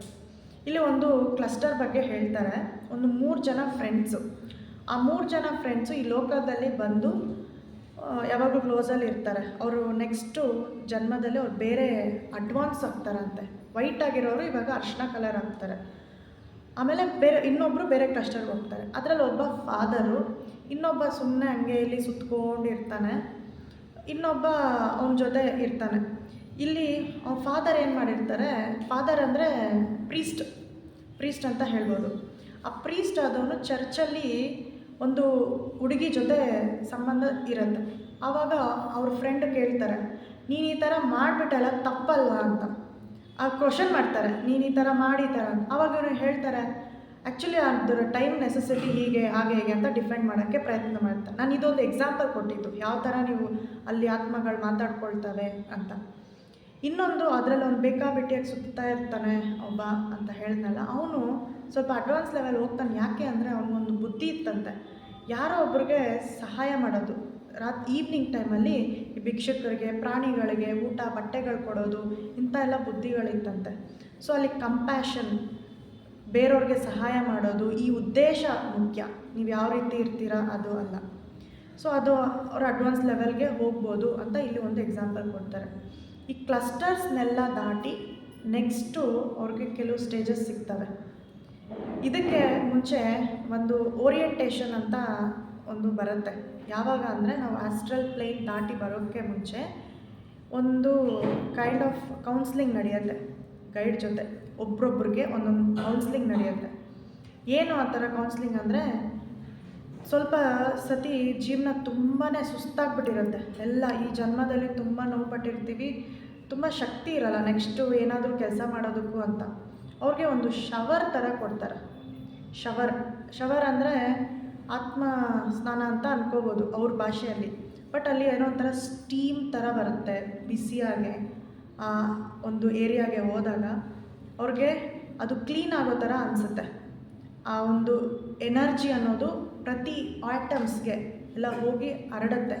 ಅವಾಗ ಅವ್ರಿಗೆ ಒಂದು ಸ್ನಾನ ಮಾಡಿದಷ್ಟು ಫ್ರೆಶ್ ಅಪ್ ಡೇ, ಒಂದು ಬೆಳಗ್ಗೆಲ್ಲ ಕಷ್ಟಪಟ್ಟು ರಾತ್ರಿ ಹೋಗಿ ಸ್ನಾನ ಮಾಡಿ ಮಲಗಿದಾಗ ಹೇಗಿರುತ್ತೆ ಆ ಥರ ಇರುತ್ತಂತೆ. ಈ ಕೆಲವ್ರಿಗೆ ತುಂಬ ಟೈಮ್ ಬೇಕು, ನನಗೆ ಇವಾಗ ರೆಡಿ ಇಲ್ಲ ಅಂದರೆ ಸ್ವಲ್ಪ ಕಾಯ್ಬೋದಂತೆ. ನಾವು ಯಾವಾಗ ನಾವು ರೆಡಿ ಇರ್ತೀವಿ ಆವಾಗ ನಾವು ನೆಕ್ಸ್ಟ್ ಜನ್ಮ ತೊಗೋಬೋದು. ಯಾರು ಅನ್ಲೆಸ್ ನೀನು ಆತ್ಮಹತ್ಯೆ ಮಾಡ್ಕೊಂಡಿಲ್ಲ, ಇನ್ನೊಬ್ಬರನ್ನ ಕೊಲೆ ಮಾಡಿಲ್ಲ, ಯಾವುದೇ ರೀತಿ ಬೇರೆಯವ್ರ ಜೀವನಕ್ಕೆ ತೊಂದರೆ ಮಾಡಿಲ್ಲ ಅಂದರೆ, ಇಲ್ಲಾಂದರೆ ಅವ್ರು ಇರ್ತಾರೆ, ನೀನು ಹೋಗಿ ಅನ್ಭವಿಸಿ ಕಷ್ಟಪಟ್ಟು ಬಾ, ಯಾಕಂದರೆ ನೀನು ಈ ಥರ ಅವ್ರ ಜೀವನದ ಜೊತೆ ಆಟಾಡಿದ್ಯಾ. ಅದು ಶಿಕ್ಷೆ ಅಲ್ಲ, ಅದು ಕಲಿಯುವಂಥ ಪಾಠ ಅಂತ ಮತ್ತೆ ನಾವು ತಿಳ್ಕೊಬೇಕು. ಕೆಲವು ಸಾರಿ ನಾವು ಸೆಲೆಕ್ಟ್ ಮಾಡ್ಕೊಳ್ತೀವಂತೆ. ಈಗ ಎಲ್ಲರೂ ನಾವು ಸಂತೋಷವಾಗಿ ಇದ್ದೀವಿ ಅಂತ ಆ್ಯಕ್ಚುಲಿ ನೀವು ಅನ್ಕೋಬೇಕು. ಅಳ್ತಾ ಇದ್ದೀರಾ ಎಲ್ಲ ಓಕೆ, ನಿಜ ಒಪ್ಕೊಳ್ತೀನಿ. ಬಟ್ ಅದು ನಮಗೆ ಬೆಸ್ಟ್ ಅನಿಸಿರೋದನ್ನು ನಾವು ತೊಗೊಬಂದಿದ್ದೀವಿ. ನಮಗೆ ಬೆಸ್ಟ್ ಆಪ್ಷನ್ನೇ ನಾವು ಸೆಲೆಕ್ಟ್. ನಾವು ಅಂದರೆ ಯಾರು? ನಮ್ಮ ಇಂಡಿವಿಜುವಲ್ ನಮ್ಗೆ ಇದೇ ಬೇಕು, ನನಗೆ ಈ ಥರನೇ ಇರಬೇಕು, ನಾನು ನೋಡೋಕೆ ಹಿಂಗೆ ಇರಬೇಕು, ನಾನು ಈ ಥರನೇ ವಯಸ್ಸಾಗಿರಬೇಕು, ಇದೆಲ್ಲ ಈ ವಯಸ್ಸಿಗೆ ನಾನು ಮದುವೆ ಆಗಬೇಕು, ಈ ಟೈಮಲ್ಲಿ ನನಗೆ ಇಂಥವ್ರನ್ನ ಭೇಟಿ ಆಗಬೇಕು, ಈ ಟೈಮಲ್ಲಿ ನನಗೆ ಹೊಡಿಬೇಕು, ಈ ಟೈಮಲ್ಲಿ ಆಕ್ಸಿಡೆಂಟ್ ಆಗಬೇಕು, ಇದೆಲ್ಲ ನಾವು ಮಾಡಿರುವಂಥ ಬ್ಲೂ ಪ್ರಿಂಟ್ ಪ್ಲ್ಯಾನ್. ಮಾಡೋವಾಗ ಸ್ವಲ್ಪ ಸಹಾಯ ಗೈಡ್ಗಳು ಮಾಡಿದ್ದಾರೆ, ಅವ್ರು ಹೇಳಿದ್ದಾರೆ ನೋಡಿ ಈ ಥರ ಆಗ್ಬೋದು ಅಂತೆಲ್ಲ. ಕೆಲವು ಸತಿ ಆತ್ಮಗಳು ಡಿಸಿಷನ್ ತಪ್ಪು ಅಂತ ಹೇಳಲ್ಲ, ಬಟ್ ಒಂದು ರಿಸ್ಕ್ ತೊಗೊಳ್ತಾರೆ. ಆ ಟೈಮಲ್ಲಿ ಅವ್ರಿಗೆ ಸುಸ್ತಾಗಿ ಹೋಗಿರುತ್ತೆ. ಅಂಥ ಟೈಮಲ್ಲಿ ಈ ಓರಿಯೆಂಟೇಷನ್ಸು ಎಲ್ಲ ನಡೆಯೋದು. ನಾನು ಅದಕ್ಕೆ ಈ ಓರಿಯೆಂಟೇಷನ್ ಅಂದರೆ ಏನು ಅಂತೆಲ್ಲ ನಾನು ಒಂದು ಎಕ್ಸಾಂಪಲ್ ಕೊಟ್ಟಿದ್ದು ಆ ಸೆಲೆಕ್ಷನ್ಸ್ ಮಾಡೋವಾಗ. ಸೊ ಈ ಸೆಲೆಕ್ಷನ್ಸ್ ತೊಗೊಂಡಾಗ ಕೆಲವು ಜನ ಒಂದು ಕೇಸ್ ಬಂದಿದೆ. ಒಂದು ಅಪ್ಪ ತುಂಬ ದಪ್ಪಕ್ಕೆ ಒಳ್ಳೆ ಪರ್ಸ್ನಾಲಿಟಿ ಇರೋನು ಸ್ಟೀವ್ ಅಂತ. ಅವನು ಆಲ್ಮೋಸ್ಟ್ 2 ಡಿವೋರ್ಸ್ಗಳಾಗ್ಬಿಟ್ಟು ಏನು ಜೀವನ ಅಂದರೆ ನನಗೆ ಗೊತ್ತಾಗ್ತಿಲ್ಲ ಅಂತ ಹೇಳ್ಬಿಟ್ಟು ಬಂದಿರ್ತಾನೆ. ಇವ್ರ ಹತ್ರ ಬಂದಾಗ ಕೋಪ ಜಾಸ್ತಿ ಎಲ್ಲ ಅಂತ, ಏನು ಯಾಕೆ ಈ ಥರ ಆಗಿದೆ ಅಂತ ಹೋಗಿ ಕೇಳಿದ್ರೆ, ಪಾಸ್ಟ್ ಲೈಫ್ ರೆಗ್ರೆಷನ್ ಮಾಡಿದಾಗ ಯಾವುದೋ ಒಂದು ಅರಬ್ ದೇಶದಲ್ಲಿ ಅವನು ರಾಜನಾಗಿದ್ದಂತೆ. ಆ ರಾಜನಾಗಿದ್ದರೆ ಅವನು ದೇಹ ಗಟ್ಟಿಯಾಗಿ ಎಲ್ಲ ಇರೋವಾಗ ಅವನು ಅಧಿಕಾರ ಚಲಾಯಿಸ್ತಾ ಇದ್ದಂತೆ. ಅವನು ಈ ಜನ್ಮದಲ್ಲಿ ಆ್ಯಕ್ಚುಲಿ ಒಂದು ರೀತಿ ಅನಾಥ. ಈ ಸ್ಟೀವ್ ಅನ್ನೋನು ಹೇಗೆ ಅನಾಥ ಅಂದರೆ, ಅವ್ರ ತಾಯಿ ಆ ಮಗುನ ಚರ್ಚ್ ಮುಂದೆ ಬಿಟ್ಬಿಟ್ಟು ಹೊಟ್ಟೋಗಿರ್ತಾರೆ. ಆ ಬಿಟ್ಟು ಹೋದ್ಮೇಲೆ ಫಾಸ್ಟರ್ ಪೇರೆಂಟ್ಸ್ ಅಂತಾರೆ, ಅಂದರೆ ಸಾಕು ತಂದೆ ತಾಯಿಗಳ ಜೊತೆ ಹೋಗ್ತಾರೆ. ಈ ಚಿಕ್ಕ ವಯಸ್ಸಲ್ಲಿ ತಾಯಿ ಇಲ್ಲ, ಈ ಸಾಕು ತಂದೆ ತಾಯಿಗಳ ಮಧ್ಯದಲ್ಲಿ ಬೆಳೆದಿರೋದ್ರಿಂದ ಅವರು ಹೇಳ್ದಂಗೆ ನಡಿಬೇಕು. ಒಂದು ತಂದೆ ತುಂಬ ಸ್ಟ್ರಿಕ್ಟು, ಯಾವ್ಯಾವ ಟೈಮಲ್ಲಿ ಏನೇನು ನಡಿಬೇಕು ಅಂತ, ತಾಯಿ ಪರ್ಫೆಕ್ಟಾಗಿ ನಡಿಬೇಕು. ಇದೆಲ್ಲ ಇರೋದ್ರಿಂದ ಅವನು ಕೆಲಸದಲ್ಲಿ ಸ್ವಲ್ಪ ರೂಡಾಗೆ ಬಿಹೇವ್ ಮಾಡೋದು, ಮತ್ತು ಅವ್ನ ಡಿವೋರ್ಸ್ಗಳು 2 ಎಲ್ಲ ಆಯಿತು, ಇದೆಲ್ಲ ನಡೀತು. ಆದರೆ ಅವ್ರ ತಾಯಿ ಯಾಕೆ ಬಿಟ್ಟೋದ್ರು, ಅವನದೇನು ಕರ್ಮ ಇತ್ತು ಅನ್ನೋ ಒಂದು ಪ್ರಶ್ನೆ ಬರುತ್ತೆ. ಅವ್ರ ತಾಯಿ ಯಾಕೆ ಬಿಟ್ಟೋದ್ರು, ತಪ್ಪ ಹೇಗೆ ಅಂತ. ಆ್ಯಕ್ಚುಲಿ ಅದು ಹೋಗಿ ಹಿಂದಕ್ಕೆ ನೋಡಿದ್ರೆ ಅವ್ನು ರಾಜನಾಗಿದ್ದಾಗ ತೋರಿಸ್ತಾರೆ, ಹೇಳ್ತಾರೆ. ಆ್ಯಕ್ಚುಲಿ ಆ ಸಬ್ಜೆಕ್ಟ್ ಹೇಳ್ತಾರೆ, ಏನು ಮಾಡ್ತಿದ್ದೆ ಹೇಳು ಅಂತ. ಅಲ್ಲಿ ನನ್ನ ತಾಯಿ ಇದ್ದಾಳೆ, ಆಕೆಗೆ ನಾನು ಶಿಕ್ಷೆ ಕೊಡ್ತಾಯಿದ್ದೀನಿ, ನನ್ನ ರಾಜ ಒಂದು ಕಿಂಗು, ನಾನು ಅವ್ರಿಗೆ ಶಿಕ್ಷೆ ಕೊಡ್ತಾಯಿದ್ದೀನಿ. ಏನಕ್ಕೆ ಶಿಕ್ಷೆ ಕೊಡ್ತಾಯಿದ್ದೀಯ ಅಂದರೆ, ನಾವು ಅಲ್ಲಿ ಊಟ ಎಲ್ಲ ಎಲ್ರಿಗೂ ಅಂತ ನಾವು ಹಂಚಬೇಕು. ಅಲ್ಲಿ ಒಂದು ಡೆಸರ್ಟ್ ಥರ ಜಾಗ ಅನಿಸುತ್ತೆ, ಅದಕ್ಕೆ ಊಟಗಳಿಗೆ ಸ್ವಲ್ಪ ನಾನು ಹೇಳ್ದಂಗೆ ಡಿಸ್ಟ್ರಿಬ್ಯೂಷನ್ ಆಗಬೇಕು. ಆ ಥರ ಬಿಟ್ಟು ಈಕೆನೇ ಹೋಗಿ ತೊಗೊಂಡಿದ್ದು ಅಲ್ಲದೆ ನನ್ನ ಅಧಿಕಾರಕ್ಕೆ ಮರ್ಯಾದೆ ಕೊಟ್ಟಿಲ್ಲ. ನಾನು ಹೋದರೆ ಹೋಗಲಿ ಅಂತ ಬುದ್ಧಿ ಹೇಳಿ ಬಿಡ್ಬೋದು, ಬಟ್ ಬೇರೆ ಜನರಿಗೆ ಪಾಠ ಆಗಲಿ ಅಂತ ಹೇಳ್ಬಿಟ್ಟು ನಾನು ಆಕೆನ ತಲೆ ಒಡೆದು ಅವರ ಜೊತೆ ಇರ್ತಾರಲ್ಲ ಅವ್ರ ಸ್ಟಾಫ್ ಥರ ಹೊಡೆದು ಮರಣ ದಂಡನೆ ಕೊಡಿಸಿದ್ದೆ. ಅದಕ್ಕೆ ಆ ನೆಕ್ಸ್ಟ್ ಜನ್ಮದಲ್ಲಿ ತಾಯಿ ಮಗನ ದೂರದ ಸಂಬಂಧಗಳ ಬಗ್ಗೆ ಅರ್ಥ ಆಗೋದಕ್ಕೆ ತಾಯಿ ಬಿಟ್ಟೋದ್ಲು. ಈಗ ಆ ಸಾಕು ತಂದೆ ತಾಯಿಗಳು ಎಲ್ಲಿಂದ ಬಂದರು ಅಂತಂದರೆ, ಒಂದು ಜನ್ಮದಲ್ಲಿ ಇವರಿಬ್ಬರು ಅತ್ತೆ ಮಾವಂದರು ಆಗಿದ್ರಂತೆ. ಅತ್ತೆ ಮಾವಂದರು ಆಗಿ ಅವರು ಆ್ಯಕ್ಚುಲಿ ಈ ಸ್ಪಿರಿಟ್ ವರ್ಲ್ಡಲ್ಲಿ ಆತ್ಮ ಬಂಧುಗಳು ಅಂತ ಹೇಳ್ತೀವಲ್ಲ, ಅವರು ಇವರಿಬ್ಬರು ಅವ್ರ ತಂದೆ ತಾಯಿ ಸಾಕು ತಂದೆ ತಾಯಿಗಳು ಮತ್ತು ಇನ್ನೊಂದು ಜನ್ಮದಲ್ಲಿ ಅತ್ತೆ ಮಾವಂದರು ಇವರಿಬ್ಬರು ಯಾವಾಗಲೂ ಜೊತೆಯಲ್ಲೇ ಇರೋರಂತೆ. ಈ ಆತ್ಮಗಳು 2 ಯಾವಾಗಲೂ ಜೊತೆಯಲ್ಲೇ ಇರೋರಂತೆ. ಬಟ್ ಇವರು ಪಾಠ ಕಲಿಸೋಕ್ಕೆ ಅಂತ ಬಂದಿರೋರು. ಏನು ಪಾಠ ಕಲಿಸೋಕ್ಕಂದ್ರೆ, ಒಂದೊಂದು ಗೈಡ್ಸು ಕೆಲವರು ಪ್ರೀತಿಯಿಂದ ಹೇಳ್ತಾರೆ, ಇನ್ನು ಕೆಲವರು ಸ್ವಲ್ಪ ಕಷ್ಟಕರವಾದ ಜೀವನಗಳನ್ನ ಕೊಟ್ಟು ಕಲೀಲಿ ಅಂತ ಹೇಳ್ತಾರೆ, ಇನ್ನು ಕೆಲವರು ಸ್ಪೂನ್ ಫೀಡಿಂಗ್ ಮಾಡ್ತಾರೆ ಪ್ರತಿಯೊಂದು. ಸೊ ಅಂಥದ್ರಲ್ಲಿ ಇವರು ಆ ಥರ ಇವ್ರ ತಂದೆ ತಾಯಿಗಳು ಏನು ಅಂದರೆ ಸ್ಟ್ರಿಕ್ಟಾಗೆ ಮಾಡೋದು. ಹಂಗಂದ್ರೆ ಅವ್ರು ಮಾಡ್ತಿರೋದು ಸರಿ ಅಂತಲೇ ಅಲ್ಲ. ಈ ಗೈಡ್ಸ್ಗಳಿಗೂ ಕೂಡ ಬೆಳವಣಿಗೆ ಅನ್ನೋದಿರುತ್ತೆ, ಅವರಲ್ಲೂ ಒಂದು ಡಿಫೆಕ್ಟ್ ಇರುತ್ತೆ, ಅದನ್ನು ಅವರು ಕಲಿಬೇಕಾಗತ್ತೆ.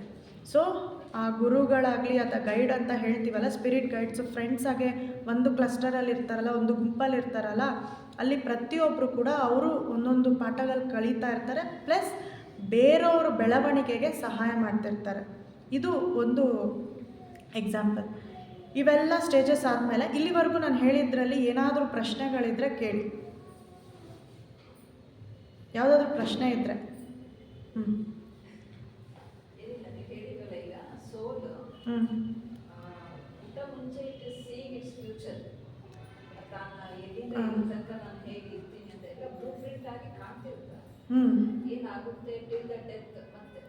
ಎಸ್ ಎಸ್ ಯೂಶಲಿ ಇಲ್ಲಿ ಕೆಲವು ಟೈಮ್ ಕೊಡ್ತಾರೆ. ಈಗ ಸೆಲೆಕ್ಟ್ ಮಾಡ್ಕೊಳ್ತೀವಿ, ಸೆಲೆಕ್ಟ್ ಮಾಡಿದ್ಮೇಲೆ ಅವ್ರ ಗೈಡ್ಸ್ ಎಲ್ಲ ಹೇಳ್ತಾರೆ, ನಿನಗೆ ಇಲ್ಲಿ ಒಂದು ಕೇಸ್ ಸ್ಟಡಿ ಇದೆ, ಒಂದು ಎಕ್ಸಾಂಪಲ್ ಮೇಲೆ ಹೇಳ್ತೀನಿ. ಆಕೆಗೆ ಮ್ಯೂಸಿಷಿಯನ್ ಆಗಬೇಕು ಅಂತ ಇರುತ್ತೆ. ನಾನು ಹೋದ ಜನ್ಮದಲ್ಲಿ ಬಡ ಕುಟುಂಬದಲ್ಲಿ ಹುಟ್ಟಿದ್ದೆ, ನನಗೆ ಯಾರೂ ಫ್ಯಾಮಿಲಿ ಸಪೋರ್ಟ್ ಇಲ್ಲ. ನಾನು ಅಟ್ಲೀಸ್ಟ್ ನ್ಯೂಯಾರ್ಕ್ ಅನ್ನೋ ಸಿಟಿಯಲ್ಲಿ ಹುಟ್ಟಿ, ಅಲ್ಲಿ ಒಂಥರ ಸಿಟಿ ಇದೆ, ನಾನು ಕಲ್ತ್ಕೊಳ್ಳೋಕ್ಕೆ ನನ್ನ ಪೇರೆಂಟ್ಸು ತುಂಬ ಸಾಹುಕಾರರು, ನನಗೆ ಯಾವುದಕ್ಕೂ ಬೇಡ ಅನ್ನಲ್ಲ, ನಾನು ಅಲ್ಲೋಗಿ ಹುಟ್ತೀನಿ ಅಂತ ಹುಟ್ತಾರೆ. ಆ ಹುಟ್ಟೋವಾಗ ಹುಟ್ಟೋಕ್ಕೆ ಮುಂಚೆ ಅದು ಸೆಲೆಕ್ಟ್ ಮಾಡ್ಕೋತಾರೆ, ಫಸ್ಟು ಲೊಕೇಶನ್ನ ಸೆಲೆಕ್ಟ್ ಮಾಡ್ಕೋತಾರೆ. ಆದರೆ ಹಾಗಂದ್ಬಿಟ್ಟು ನಾನು ಹೋಗಿ ಇಂಡಿಯಾದಲ್ಲಿ ಹುಟ್ತೀನಿ, ಆಫ್ರಿಕಾದಲ್ಲಿ ಹುಟ್ತೀನಿ ಅಂತಲ್ಲ. ನಮ್ಮ ಕರ್ಮಗಳಿಗೆ ಒಂದು ಕರ್ಮದೇವತೆಗಳು ಇರ್ತಾರೆ, ಅವರೆಲ್ಲ ಡಿಸೈನ್ ಮಾಡಿ ಕೊಟ್ಟಿರ್ತಾರೆ, ಇದು ಆಪ್ಷನ್ಸ್ ಅಂತ.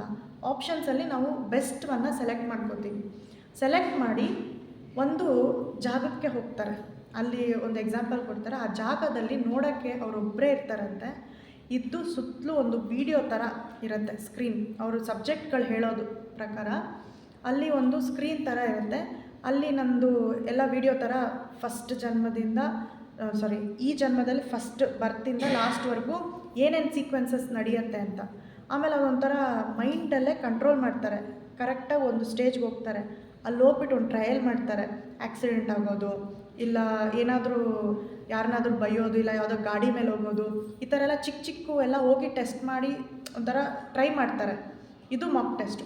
ಅದ್ರ ಜೊತೆಗೆ ಇಲ್ಲಿ ಭೂಮಿನ ಸೆಲೆಕ್ಟ್ ಮಾಡ್ಕೊಳ್ಳೋಕ್ಕೆ ಏನಕ್ಕೆ ಭೂಮಿನ ಸೆಲೆಕ್ಟ್ ಮಾಡ್ಕೊಳ್ತಿದ್ದೀರಾ ಅಂತ ಕೇಳಿದಾಗ, ವರ್ಸ್ಟ್ ಸಿಚುವೇಶನ್ಸ್ನ ಫೇಸ್ ಮಾಡಿ ತುಂಬ ಕರ್ಮಗಳು ಕಳ್ಕೋಬೇಕಂದ್ರೆ ಭೂಮಿನ ಸೆಲೆಕ್ಟ್ ಮಾಡ್ತಾರಂತೆ. ಸೊ ಅವ್ರು ಭೂಮಿನ ಸೆಲೆಕ್ಟ್ ಮಾಡಿ ಆ ಸೀಕ್ವೆನ್ಸ್ ಏನೇನು ನಡೀತಿದೆ ಆ ಮೂವಿ ಥರ ನಾವು ಮಧ್ಯದಲ್ಲಿ ಹೋಗ್ಬಿಟ್ಟು ಸರಿ ಮಾಡಿ, ಪ್ಲಸ್ ಟ್ರಿಗರಿಂಗ್ ಪಾಯಿಂಟ್ಸ್ ಕೂಡ ಕೊಡ್ತೀವಿ.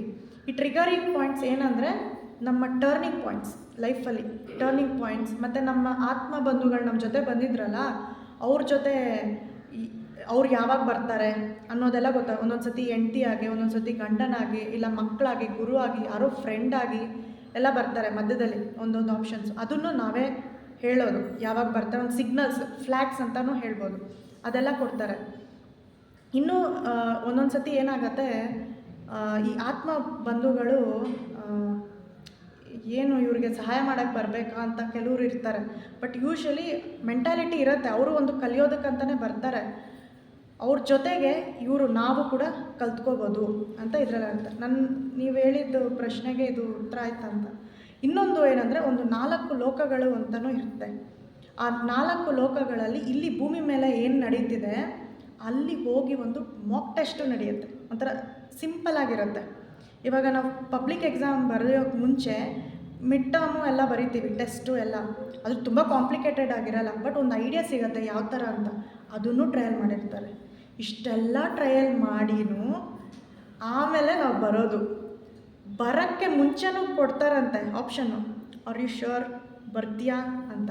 ಅದಕ್ಕೆ ಕೆಲವರು ಹುಟ್ಟೋಕ್ಕೆ ಮುಂಚೆನೇ ಹೊಟ್ಟೋಗ್ತಾರೆ, ಕೆಲವರು ಅಬೋಷನ್ಸ್ ಆಗೋದು, ಇವೆಲ್ಲನೂ ಅವ್ರು ನೋಡ್ತಾರಂತೆ. ತಂದೆ ತಾಯಿಗಳು ವಾತಾವರಣ ನನಗೆಲ್ಲ ಸೆಟ್ ಆಗುತ್ತಾ ಹಾಗೆ ಹೇಗೆ ಅಂತಂದರೆ ಬರ್ತಾರೆ, ಇಲ್ಲಾಂದರೆ ಇಲ್ಲ. ಅದು ಕೂಡ ಒಂದು ಎಕ್ಸಾಂಪಲ್ ಇಲ್ಲಿದೆ.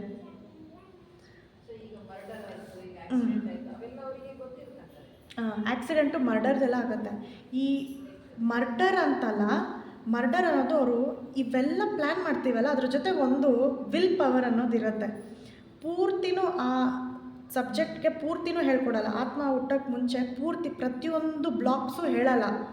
ಕೆಲವು ನಮ್ಮಷ್ಟಕ್ಕೆ ನಾವೇ ಚೇಂಜ್ ಮಾಡ್ಕೊಳ್ಳೋದು ಆ ಸ್ಟೇಜಲ್ಲಿ ಆ ಜನ್ಮ ಎತ್ತಿದ ಮೇಲೆ ನಮಗೊಂದು ಆಪ್ಷನ್ ಕೊಡ್ತಾರೆ. ಖಾಲಿ ಪೇಪರ್ಗಳು ಕೆಲವು ಇರುತ್ತೆ, ಅಲ್ಲಿ ನಾವು ಸರಿಯಾಗಿ ಬರ್ಕೊಳ್ಳೋದು ಬಿಟ್ಟು ನಮಗೆ ನಾವೇ ಹಾನಿ ಮಾಡ್ಕೊಳ್ಳೋದು ಅಲ್ಲದೆ ಬೇರೆಯವ್ರಿಗೆ ಹಾನಿ ಮಾಡಿದಾಗ ಈ ಪ್ರಾಬ್ಲಮ್ಸ್ ಬರೋದು. ಸೊ ಅಯ್ಯೋ ನಮಗೆಲ್ಲ ಫಿಕ್ಸ್ ಆಗಿಬಿಟ್ಟಿದೆ, ಏನೇನು ನಡೆಯುತ್ತೋ ಅದೇ ಮಾಡ್ಕೊಳ್ಳೋಣ ಅಂತಲ್ಲ, ನಮ್ಮದು ಇಚ್ಛಾಶಕ್ತಿನೂ ಇದೆ ಅಲ್ಲಿ. ಸೊ ನಮ್ಗೆ ಆ ಆಪ್ಷನ್ಸು ಇರುತ್ತೆ. ಕೆಲವು ಸತಿ ನಾವು ಮನುಷ್ಯರಾಗೇ ಹುಟ್ತೀವಿ, ಮತ್ತೆ ಪ್ರಾಣಿಯಾಗಿ ಹುಟ್ಬೋದಾ ಅಂತೆಲ್ಲ ಕೆಲವ್ರು ಪ್ರಶ್ನೆ ಕೇಳ್ತಾರೆ. ಬಟ್ ಯಾರೂ ಆ ಥರ ಇಷ್ಟಪಡೋದಿಲ್ಲ. ಈಗ ಯಾವುದೋ MBBS ಓದ್ತಾ ಇರೋರು, ನಾನು LKG ABCD ಓದಕ್ಕೆ ಹೋಗ್ತೀನಿ ಅಂದರೆ ಇಷ್ಟಪಡ್ತೀರಾ ನೀವು? ಹೋದರೆ ಏನಾಗುತ್ತೆ, ಬೋರ್ ಹೊಡಿಯುತ್ತೆ. ಆ ಥರ ಕೆಲವರು ಪ್ರಯತ್ನ ಮಾಡಿ ಬೋರ್ ಆಗಿದೆ, ಬಟ್ ವಾಪಸ್ ಬರೋದು ತುಂಬ ಕಷ್ಟ. ಇವು ಕೆಲವು ಅಡ್ವಾನ್ಸ್ಡ್ ಸೋಲ್ಸು ಮೈಕಲ್ ನ್ಯೂಟನ್ ಹತ್ರ ಬಂದು ದಯವಿಟ್ಟು ನಂದು ಹಿಪ್ನಾಸಿಸ್ ಮಾಡಿ, ಅವ್ರಿಗೂ ಕೆಲವು ರಿಸರ್ಚ್ಗೆ ಯೂಸ್ ಆಗುತ್ತೆ ಅಂತ ಇಬ್ಬರು ಬಂದಿದ್ದಾರೆ. ಅವ್ರು ಹೇಳಿರುವಂಥ ಆಧಾರದ ಮೇಲೆ ಇದು ನಾನು ಹೇಳ್ತಿರೋದು. ಲಾಸ್ಟ್ ಈ ಅಡ್ವಾನ್ಸ್ಡ್ ಸೋಲ್ಸು, ಬೇರೆ ಲೋಕಗಳು ಎಲ್ಲ ಇರುತ್ತೆ. ಒಂದು ಲೋಕದಲ್ಲಿ ಅವ್ರು ಏನೇನೋ ಕ್ರಿಯೇಟ್ ಎಲ್ಲ ಮಾಡ್ತಾರೆ, ಅದೊಂದು ಲ್ಯಾಬ್ ಥರ. ಸೊ ಕ್ರಿಯೇಷನ್ ಕೂಡ ಒಂದು ಲ್ಯಾಬ್. ಆ ಲ್ಯಾಬಲ್ಲಿ ಇವಾಗ ನಾವು ಒಂದು ಕೆಮಿಕಲ್ಸ್ 2-3 ಕೆಮಿಕಲ್ಸ್ ಹಾಕಿದ್ರೆ ಏನೋ ಒಂದು ನಡೆಯುತ್ತೆ. ಬಟ್ ಇವ್ರೇನು ಲ್ಯಾಬ್ ಥರ ಇದೆ ಅಂದರೆ ಸೂರ್ಯನ ಬೆಳಕು ಯೂಸ್ ಮಾಡ್ತಾರೆ. DNA ಲೆವೆಲಲ್ಲಿ ಮ್ಯೂಟೇಷನ್ಸ್ ಆಗೋದು ಇವುಗಳನ್ನೆಲ್ಲ ಅವರು ಒಂದು ಲ್ಯಾಬ್ ಥರ ಕಲಿತಾರಂತೆ. ಅದು ಒಂಥರ ಟ್ರಯಲು. ಬಟ್ ಇಲ್ಲಿ ಏನಾಯಿತು ಅಂದರೆ ಒಂದೊಂದು ಸಬ್ಜೆಕ್ಟ್ಗಳು ಬಂದಾಗ ಡಾಕ್ಟ್ರ್ ಕೆಲವು ಕ್ವಶನ್ಗಳು ಕೇಳಿದ್ರೆ ಅವ್ರ ಸ್ಪಿರಿಟ್ ಗೈಡೋ ಇಲ್ಲ ಡಾಕ್ಟರ್ ಸ್ಪಿರಿಟ್ ಗೈಡೋ ನಿಲ್ಲಿಸ್ತಾರೆ, ಮುಂದೆ ಎಕ್ಸ್ಟ್ರಾ ಹೇಳಲ್ಲ. ಯಾಕೆ ಅಂದರೆ ಬುಕ್ಕು ಪಬ್ಲಿಕ್ಕಾಗೂ ಹೋಗುತ್ತೆ, ಪ್ಲಸ್ ಡಾಕ್ಟರ್ ವಿಷಯ ಎಲ್ರಿಗೂ ಹೋಗಬೇಕಾಗಿಲ್ಲ.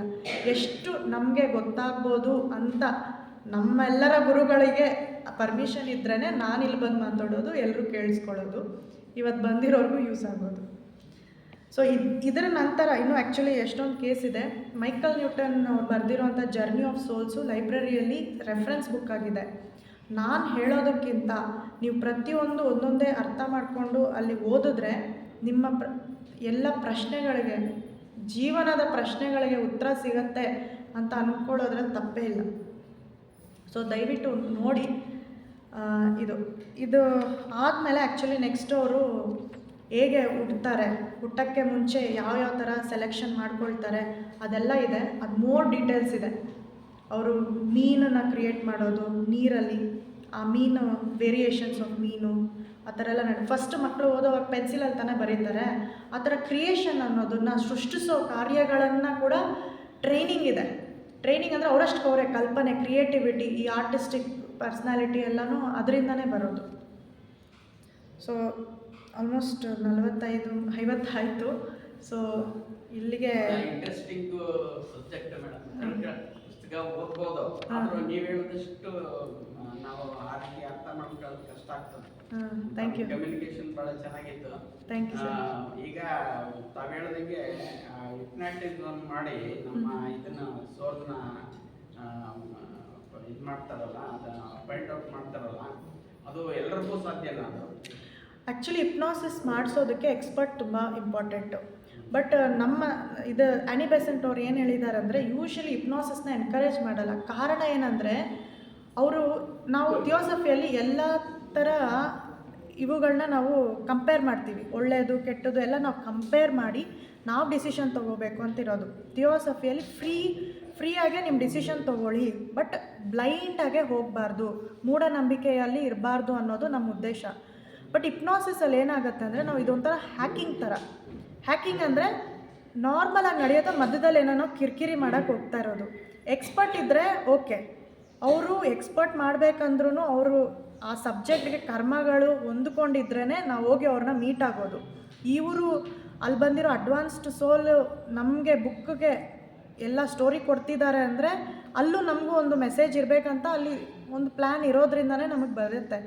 ಬಟ್ ನಾವು ಯೂಶ್ವಲಿ ಡೀಪ್ ಮೆಡಿಟೇಷನ್ಗೆ ಹೋದಾಗ ನಮಗೆ ಬೇಕಾದಷ್ಟು ನಮಗೆ ಸಿಗತ್ತೆ. ಬೇರೆಯವ್ರಿಗೆ ಕಮರ್ಷಿಯಲ್ ಆಗಿ ನಾವು ಮಾಡಬೇಕಾಗಿ ನೆಸೆಸಿಟಿ ಇಲ್ಲ. ಅವ್ರವ್ರ ಕರ್ಮ ಅಟ್ಲೀಸ್ಟ್ ನಾವು ಈ ಥರ ಇದೆ ಅಂತ ತಿಳ್ಕೊಂಡಾಗ ನಾವು ಬಂದಿರೋದು ಎಲ್ಲ ಕರೆಕ್ಟಾಗೇ ಇದೆ ಅಂತ ನಾವು ಅರ್ಥ ಮಾಡಿಕೊಂಡ್ರೆ ನಮ್ಮಲ್ಲಿರೋ ಅಂಥ ಏನೇ ಪ್ರಾಬ್ಲಮ್ಸ್ ಇದ್ದರೂ ಹಿಪ್ನಾಸಿಸ್ ಇಲ್ದಿರಾನೇ ನಾವು ಮಾಡ್ಕೋಬೋದು. ಬಟ್ ಹಿಪ್ನಾಸಿಸ್ ಎನ್ಕರೇಜ್ ಮಾಡೋಕ್ಕೆ ಹೋಗಲ್ಲ, ತುಂಬ ಡೇಂಜರ್ಸು ಇದೆ. ಗೊತ್ತಿಲ್ದಿರ ಹೋಗಿ ಇವಾಗ ಆ ಅಮ್ಮ ಒಬ್ರಿಗೆ ಬುಲೆಟ್ ಬಿದ್ದಿತ್ತಲ್ಲ, ಆ ನೋವಿಂದ ಆಚೆ ತರ್ಸೋಕ್ಕೆ ಗೊತ್ತಾಗಿಲ್ಲ ಅಂದರೆ ಲೈಫ್ ಲಾಂಗ್ ಅದೇ ನೋವಲ್ಲಿ ಇರಬೇಕಾಗತ್ತೆ. ಸತ್ತೋಗ್ಬಿಟ್ರೆ ಮತ್ತೆ ವಾಪಸ್ಸು ಬರೋಕ್ಕಾಗಲ್ಲ. ಇವೆಲ್ಲ ತುಂಬ ಡೇಂಜರಸ್ ರಿಸ್ಕ್ಸ್ ಇದೆ. ಸೊ ಮೈಕಲ್ ನ್ಯೂಟನ್, ನಿಮಗೇನಾದರೂ ಇಂಟ್ರೆಸ್ಟ್ ಇದ್ದರೆ, ನಾನು ಆ್ಯಕ್ಚುಲಿ ರಿಸರ್ಚ್ ಮಾಡಿರೋ ಪ್ರಕಾರ ಮೈಕಲ್ ನ್ಯೂಟನ್ ಇನ್ಸ್ಟಿಟ್ಯೂಟ್ ಅಂತ ಇದೆ. ಅವರು 2 ವರ್ಷ ಯಾರಾದರೂ ಹಿಪ್ನಾಸಿಸ್ ಮಾಡಿ ಪ್ರಾಕ್ಟೀಷ್ನರ್ಸ್ ಇದ್ದರೆ ಅವ್ರಿಗೆ ಸ್ಪೆಷಲ್ ಟ್ರೈನಿಂಗ್ ಕೊಡ್ತಾರೆ, ಆಲ್ಮೋಸ್ಟ್ ಫ್ಯೂ ಮಂತ್ಸ್ ಏನೋ. ಅದು ಇಂಡಿಯಾದಲ್ಲಿ ಇಬ್ಬರೇ ಇರೋದು, ಒಬ್ಬರು ಗೋವಾದಲ್ಲಿ, ಇನ್ನೊಬ್ರು ಯಾರೋ ಬ್ಯಾಂಗ್ಳೂರಲ್ಲಿ ಏನೋ ಇದ್ದಾರೆ, ಅವರಿಬ್ಬರೇ ಇರೋದು. ಬಟ್ ಒಬ್ಬರು ಹಿಪ್ನಾಸಿಸ್ ತೊಗೋಬೇಕಂದ್ರೆ ಲಕ್ಷಾಂತರ ರೂಪಾಯಿ ಆಗುತ್ತೆ. ಎಲ್ಲರಿಗೂ ಆಗೋದು ಇಲ್ಲ. ಇಡೀ ಪ್ರಪಂಚದಲ್ಲಿ ಒಂದು 10-15 ಟ್ರೈನಿಂಗ್ ಕೊಡ್ತಿದ್ದಾರೆ ವಿತ್ ಸರ್ಟಿಫೈಡು. ಅದು ನಾನು ರಿಸರ್ಚ್ ನಾನು ಟ್ರೈ ಮಾಡಿದೆ, ಇದೆಲ್ಲ ವರ್ಕೌಟ್ ಆಗುತ್ತಾ ಹಾಗೆ ಅಂತ. ವರ್ಕೌಟ್ ಆಗುತ್ತಾ ಇಲ್ವಾ ಅದೆಲ್ಲ ನಮಗೆ ನೆಸೆಸಿಟಿ ಇಲ್ಲ.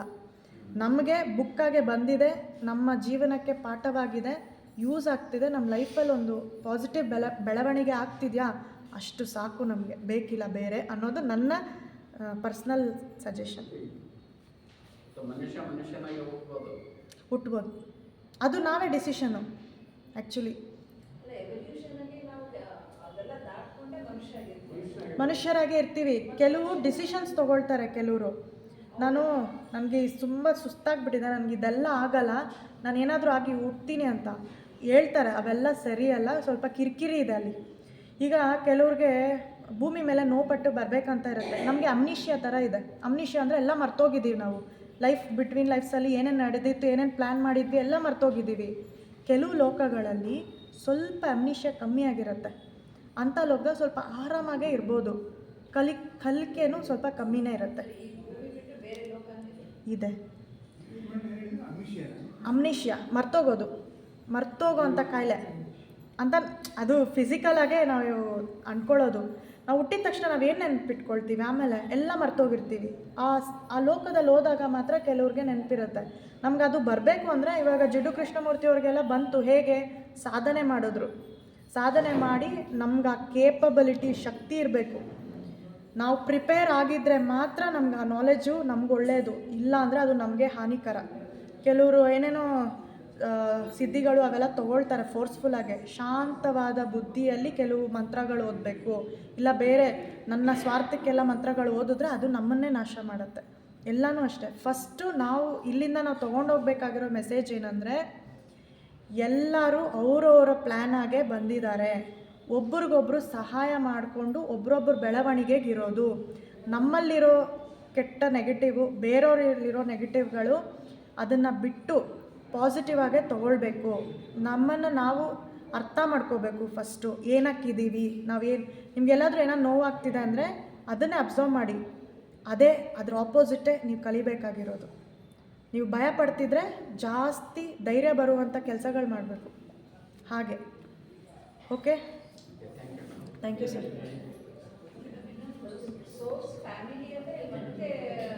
ಹಾಂ, ಎಸ್, ಇದು ರೂಲ್ ಅಲ್ಲ. ಕೆಲವರು ಆಸೆ ಪಡ್ತಾರೆ, ನಾನು ಅದೇ ಮನೆಯಲ್ಲೇ ಹುಟ್ಟಬೇಕಂತ. ಇನ್ನು ಕೆಲವರು ಅಯ್ಯಪ್ಪ ಸಾಕು ನನಗೆ ಬೇರೆ ಕಡೆ ಹುಟ್ತೀನಿ ಅಂತ ಹೋಗ್ತಾರೆ. ಇದು ಇಂಡಿವಿಜುವಲ್ ಚಾಯ್ಸು. ನಮ್ಮ ಬಾಂಡಿಂಗ್ ಅಷ್ಟು ಥರ ಇದ್ದರೆ, ಬೆಳವಣಿಗೆ ಗ್ರೋತ್ ಆಗ್ತಿದೆ ಅಂದರೆ ಮೋಸ್ಟ್ ಆಫ್ ದ ಟೈಮ್ ಅವರು ಇಲ್ಲೇ ಬರಬೇಕು ಅಂತ ಇಷ್ಟಪಡ್ತಾರೆ. ಅದಕ್ಕೆ ಅವರು ಬಟ್ರಿಂಗ್ ಅಂತ ಹೇಳ್ಬೋದು, ದೊಡ್ಡವ್ರಿಗೆ ಬರಲಿ ಅಂತ ಹುಡುಕ್ತಾರೆ.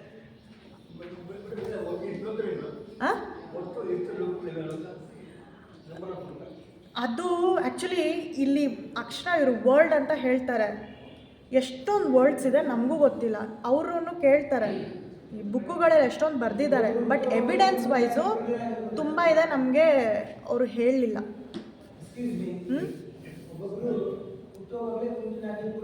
ಹಾಂ, ಥ್ಯಾಂಕ್ಸ್ ಫಾರ್ ಅದು ರಿಮೈಂಡಿಂಗು. ಇವ್ರು ಕೇಳಿದ ಪ್ರಶ್ನೆಗೆ ನಾನು ಆನ್ಸರ್ ಮಾಡ್ತೀನಿ. ಕೆಲವರು ಕುರುಡ್ರಾಗಿ ಕುಂಟ್ರಾಗಿ ಎಲ್ಲ ಹುಟ್ಟಿರ್ತಾರೆ ಅಂತ. ಇಲ್ಲಿ ಒಂದು ಸಬ್ಜೆಕ್ಟ್ ಬರ್ತಾರೆ, ಒಂದು ಪ್ರಾಬ್ಲಮ್ ಇರೋದ್ರಿಂದ ಅವರು ಆ ವಿಡಿಯೋ ಥರ ಪ್ಲೇ ಆದಾಗ ಅವ್ರ ಕಾಲಿಗೆ ಆಕ್ಸಿಡೆಂಟ್ ಆಗಿಬಿಟ್ಟು ಪರ್ಮನೆಂಟಾಗೆ ಕುತ್ಕೊಬಿಡ್ತಾರೆ. ಅವಾಗ ಕೇಳ್ತಾರೆ, ನೀನು ಯಾಕೆ ಈ ಥರ ಆಕ್ಸಿಡೆಂಟ್ ಆಗಬೇಕಂತ ಬೇಡ್ಕೊಂಡು ನೀನು ಈ ಥರ ಎಲ್ಲ ಪ್ಲ್ಯಾನ್ ಮಾಡಿಕೊಂಡೆ ಅಂತಂದರೆ, ನಾನು ತುಂಬ ಓಡಾಡ್ತಾ ಇದ್ದರೆ ನನ್ನ ನಾಲೆಜ್ ಒಂದು ಕಡೆ ಕುತ್ಕೊಂಡು ಕಲಿಬೇಕು, ನಾನು ಅದು ಕಲಿಯೋದಿಲ್ಲ ಅಂತ ಅಂದ್ಬಿಟ್ಟು ನಾನೇ ಬೇಕಂತ ಕೂರೋ ಥರ ಆಯಿತು ಅಂತ ಒಂದು. ಇನ್ನೊಂದು ಸತಿ ಆ ಅಮ್ಮಂಗೆ ತುಂಬ ಉದ್ದ ಇರ್ತಾರೆ, ಒಳ್ಳೆ ಪರ್ಸ್ನಾಲಿಟಿ ಇರುತ್ತೆ, ತೊಡೆ ನೋವಿರುತ್ತೆ ಯಾವಾಗಲೂ. ಈ ಆಕ್ಸಿಡೆಂಟ್ ಆಗಿರತ್ತಲ್ಲ ಹಿಂದಿನ ಜನ್ಮದಲ್ಲಿ, ಅದು ನೆಕ್ಸ್ಟ್ ಜನ್ಮದಲ್ಲೂ ಹೇಳ್ಕೊಂಡು ಹೋಗಿರುತ್ತೆ. ಆ ಇವರು ಎಲ್ಲೂ ಬೇರೆ ಮನೆ ಬಿಟ್ಟು ಎಲ್ಲೂ ಹೋಗಲ್ಲ. ಯಾಕೆ ಅಂದರೆ ಅಲ್ಲಿ ತಂದೆ ತಾಯಿಗಳಿಗೆ ಕ್ಲೋಸ್ ಆಗಿರುವಂಥ ಒಂದು ಸಂಬಂಧ ಬೇಕಿರುತ್ತೆ, ಅದಕ್ಕೆ ಅಲ್ಲಿರ್ತಾರೆ. ಇನ್ನೊಂದು ಎಕ್ಸಾಂಪಲ್ ಏನಂದರೆ, ಒಬ್ಬ ಮುಖ ಎಲ್ಲ ಸುಟ್ಟೋಗಿರುತ್ತೆ, ಕೈ ಸರಿ ಇರಲ್ಲ, ಅವ್ರ ಸಿಸ್ಟರು ಅವ್ರಿಗೆ ಸಹಾಯ ಮಾಡ್ತಿರ್ತಾರೆ. ಈ ಸಿಸ್ಟರ್ ಅನ್ನೋರು ಅಡ್ವಾನ್ಸ್ಡ್ ಸೋಲು. ಅವ್ರು ಏನಂತ ಕೇಳ್ತಾರೆ, ನೀನು ಯಾಕೆ ಈ ಥರ ಜನ್ಮಗಳು ತೊಗೊಂಡಿದ್ಯಾ ಅಂತಂದರೆ, ನಾನು ಕಷ್ಟಪಟ್ಟು ಅನುಭವಿಸ್ಬೇಕು, ನನ್ನ ಕರ್ಮಗಳು. ಹಾಗಾದರೆ ನೀನು ಅಂಗವಿಕಲನಾಗೋ ಏನೋ ಹುಟ್ಬೋದಲ್ಲ ಅಂದರೆ, ನಾನು ಆಲ್ರೆಡಿ ಆ ಥರ ಹುಟ್ಟಿದ್ದಾಯ್ತು ಒಂದು ಜನ್ಮದಲ್ಲಿ. ಆ ಜನ್ಮದಲ್ಲಿ ಈ ಹುಡುಗ ನನ್ನನ್ನು ಕಾಪಾಡಿ ನನ್ನನ್ನು ನೋಡ್ಕೊಂಡಿದ್ದ, ಅದಕ್ಕೆ ನಾನು ಈ ಜನ್ಮದಲ್ಲಿ ಅವ್ರಿಗೆ ಸಹಾಯ ಮಾಡ್ತಾಯಿದ್ದೀನಿ ಅಂತ ಹೇಳಿದ್ರಂತೆ. ಋಣ ಪ್ಲಸ್ ಕರ್ಮ ಕಳಿಯೋದು, ಜೊತೆಗೆ ಆ ಪ್ರೀತಿ, ಕೈಂಡ್ನೆಸ್, ಒಬ್ರಿಗೆ ಸೇವೆ ಮಾಡ್ತಾ ಇದ್ದಾರೆ ಅವ್ರ ಅಂಗವಿಕಲ ಆಗಿದ್ದಾಗ ಆ ಕಂಪ್ಯಾಷನ್ ಅನ್ನೋದು ಅಡ್ವಾನ್ಸ್ಡ್ ಸೋಲ್ಗೆ ಬರುತ್ತೆ. ನಾವು ಯಾರಾದರೂ ಮಾನಸಿಕವಾಗಿ, ದೈಹಿಕವಾಗಿ ಏನಾದರೂ ಚಾಲೆಂಜಿಂಗ್ ಆಗಿದ್ದವ್ರನ್ನ ನಾವು ಆ್ಯಕ್ಚುಲಿ ಅವ್ರಿಗೂ ಒಂದು ಅಪರ್ಚುನಿಟಿ ಅಂತ ಹೇಳಬೇಕು ಅನ್ನೋದ್ರಲ್ಲಿ ಇದರಲ್ಲಿ ಪ್ರೂಫ್ ಇದೆ. ಅವರೇ ಬೇಕಂತ ಸೆಲೆಕ್ಟ್ ಮಾಡಿಕೊಂಡು ಆ ಕರ್ಮ ಕಳೀತಾರೆ ಅಷ್ಟೇ. ನೆಕ್ಸ್ಟ್ ಅವ್ರು ಮತ್ತೆ ಆ ಜನ್ಮದಲ್ಲಿ ಬರೋದಿಲ್ಲ, ಅವರು ಸ್ವಲ್ಪ ಡೆವಲಪ್ ಆಗ್ತಿದ್ದಾರೆ. ಆ ಥರ ನಾವು ಸೆಲೆಕ್ಟ್ ನೋವು ಪಡ್ತೀವಿ, ನನಗೆ ಆ ಕೇಪಬಿಲಿಟಿ ಇದೆ ಅಂತ ನಾನು ಇರೋದ್ರಿಂದನೇ ಆ ಥರ ಹುಟ್ಟಿರೋದು ಅಂತ ಹೇಳ್ತಾರೆ. ಯಾರು ಬಡವ್ರ ಮನೆಯಲ್ಲಿ ಹುಟ್ಟಿ ಕಷ್ಟಪಡಬೇಕು ಇದು ಮಾಡಲ್ಲ, ಆದರೆ ಒಬ್ಬರು ಬಡವರಾಗ್ತಾರೆ, ಒಬ್ಬರು ಶ್ರೀಮಂತರಾಗ್ತಾರೆ. ಆವಾಗ ನಮಗೆ ಮೊದಲಿಂದ ಇಲ್ಲಿವರೆಗೂ ಜನ್ಮದವರೆಗೂ ನಮಗೊಂದು ಐಡಿಯಾ ಇರುತ್ತೆ. ನಿಮ್ಗೆ ಇವಾಗ ಗೊತ್ತಿಲ್ಲ, ಬಟ್ ಯೂಶ್ವಲಿ ಆ ಲೋಕದ ಲೈಫ್ ಬಿಟ್ವೀನ್ ಲೈಫ್ಸಲ್ಲಿ ಇರ್ತಾರಲ್ವಾ, ಹಿಪ್ನೋಸಿಸ್ ನಡೆದಾಗ ಆ ಟೈಮಲ್ಲಿ ಅವ್ರನ್ನ ಕೇಳಿದಾಗ ಏನಂತಾರೆ ಅಂದರೆ, ನಾನು ಬಡ ಕುಟುಂಬದಲ್ಲಿ ಯಾರೂ ನನ್ನನ್ನು ಕೇರ್ ಮಾಡ್ದಿರ ಇರೋ ಅಂಥ ಮನೇಲಿ ಹುಟ್ತೀನಿ. ಯಾಕೆ ಅಂದರೆ ಹಿಂದಿನ ಜನ್ಮದಲ್ಲಿ ತುಂಬ ಶ್ರೀಮಂತ ಮನೇಲಿ ಸ್ಟ್ರಿಕ್ಟಾಗೆ ಬೆಳೆಸ್ಬಿಟ್ರು, ನನಗೆಲ್ಲೂ ಫ್ರೀಡಮ್ ಸಿಕ್ಕಿಲ್ಲ. ಬಡ ಮನೆಯಲ್ಲಿ ಯಾರಿಗೂ ಬುದ್ಧಿ ಇಲ್ಲದೆ ಇರೋ ಮನೇಲಿ ಹುಟ್ಟಿದ್ರೆ ನನಗೆ ಫುಲ್ ಫ್ರೀಡಮ್ ಸಿಗತ್ತೆ ಅಂತ ಕೆಲವರು ಚೂಸ್ ಮಾಡ್ಕೊ ಬರ್ತಾರೆ. ಸೊ ನಮ್ಮ ವೀಕ್ನೆಸ್ಸಲ್ಲೇ ಒಂದು ಸ್ಟ್ರೆಂತ್ ಇರುತ್ತೆ, ಅದನ್ನು ನಾವು ಹುಡ್ಕೊಂಡ್ರೆ ನಮ್ಮ ಜೀವನದ ಏನು ಪರ್ಪಸ್ ಅನ್ನೋದು ಗೊತ್ತಾಗುತ್ತೆ. ಅದು ನಮ್ಮದು ಕೆಲಸ, ಅದೇ ಈ ಜನ್ಮದ ಕೆಲಸ, ಅದು ನೀವು ತಿಳ್ಕೋಬೇಕು.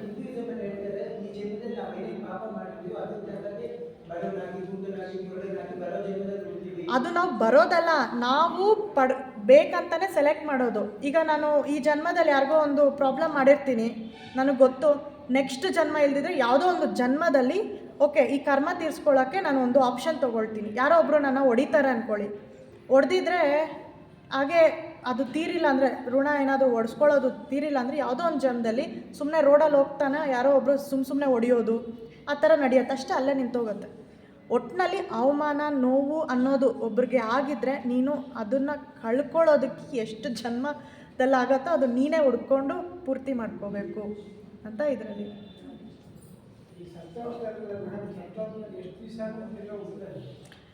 ಇದು ದಿನಗಳ ಬಗ್ಗೆ ಕೆಲವರು ನಮ್ಮ ರಿಲಿಜಿಯಸ್ ಪ್ರಕಾರ ಒಬ್ರೊಬ್ರು ಒಂದೊಂದು 9 ದಿವಸ 11 ದಿವಸ ಅವೆಲ್ಲ ಹೇಳ್ತಾರಲ್ಲ, ಅಲ್ಲಿ 2 ಸೆಕೆಂಡ್ಗಳು ಇಲ್ಲಿ ಎಷ್ಟೋ ವರ್ಷಗಳ ಲೆಕ್ಕ.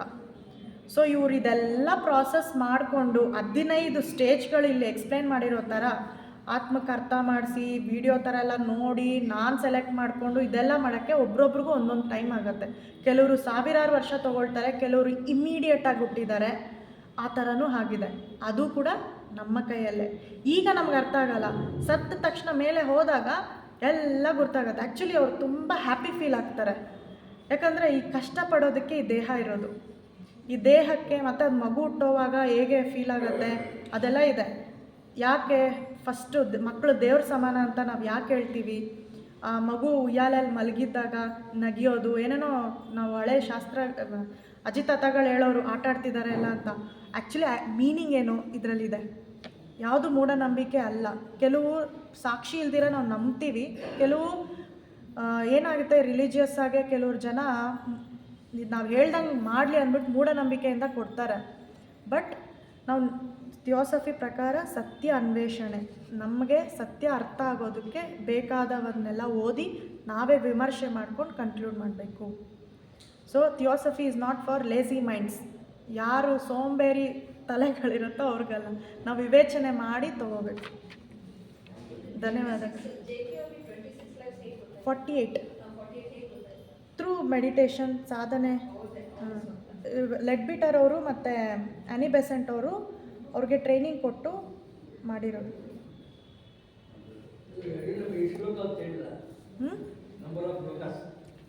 ಲೋಕಸ್ ನಾನು ಹೇಳ್ಬೋದು, ಬಟ್ ಎವಿಡೆನ್ಸ್ ಇಲ್ಲ.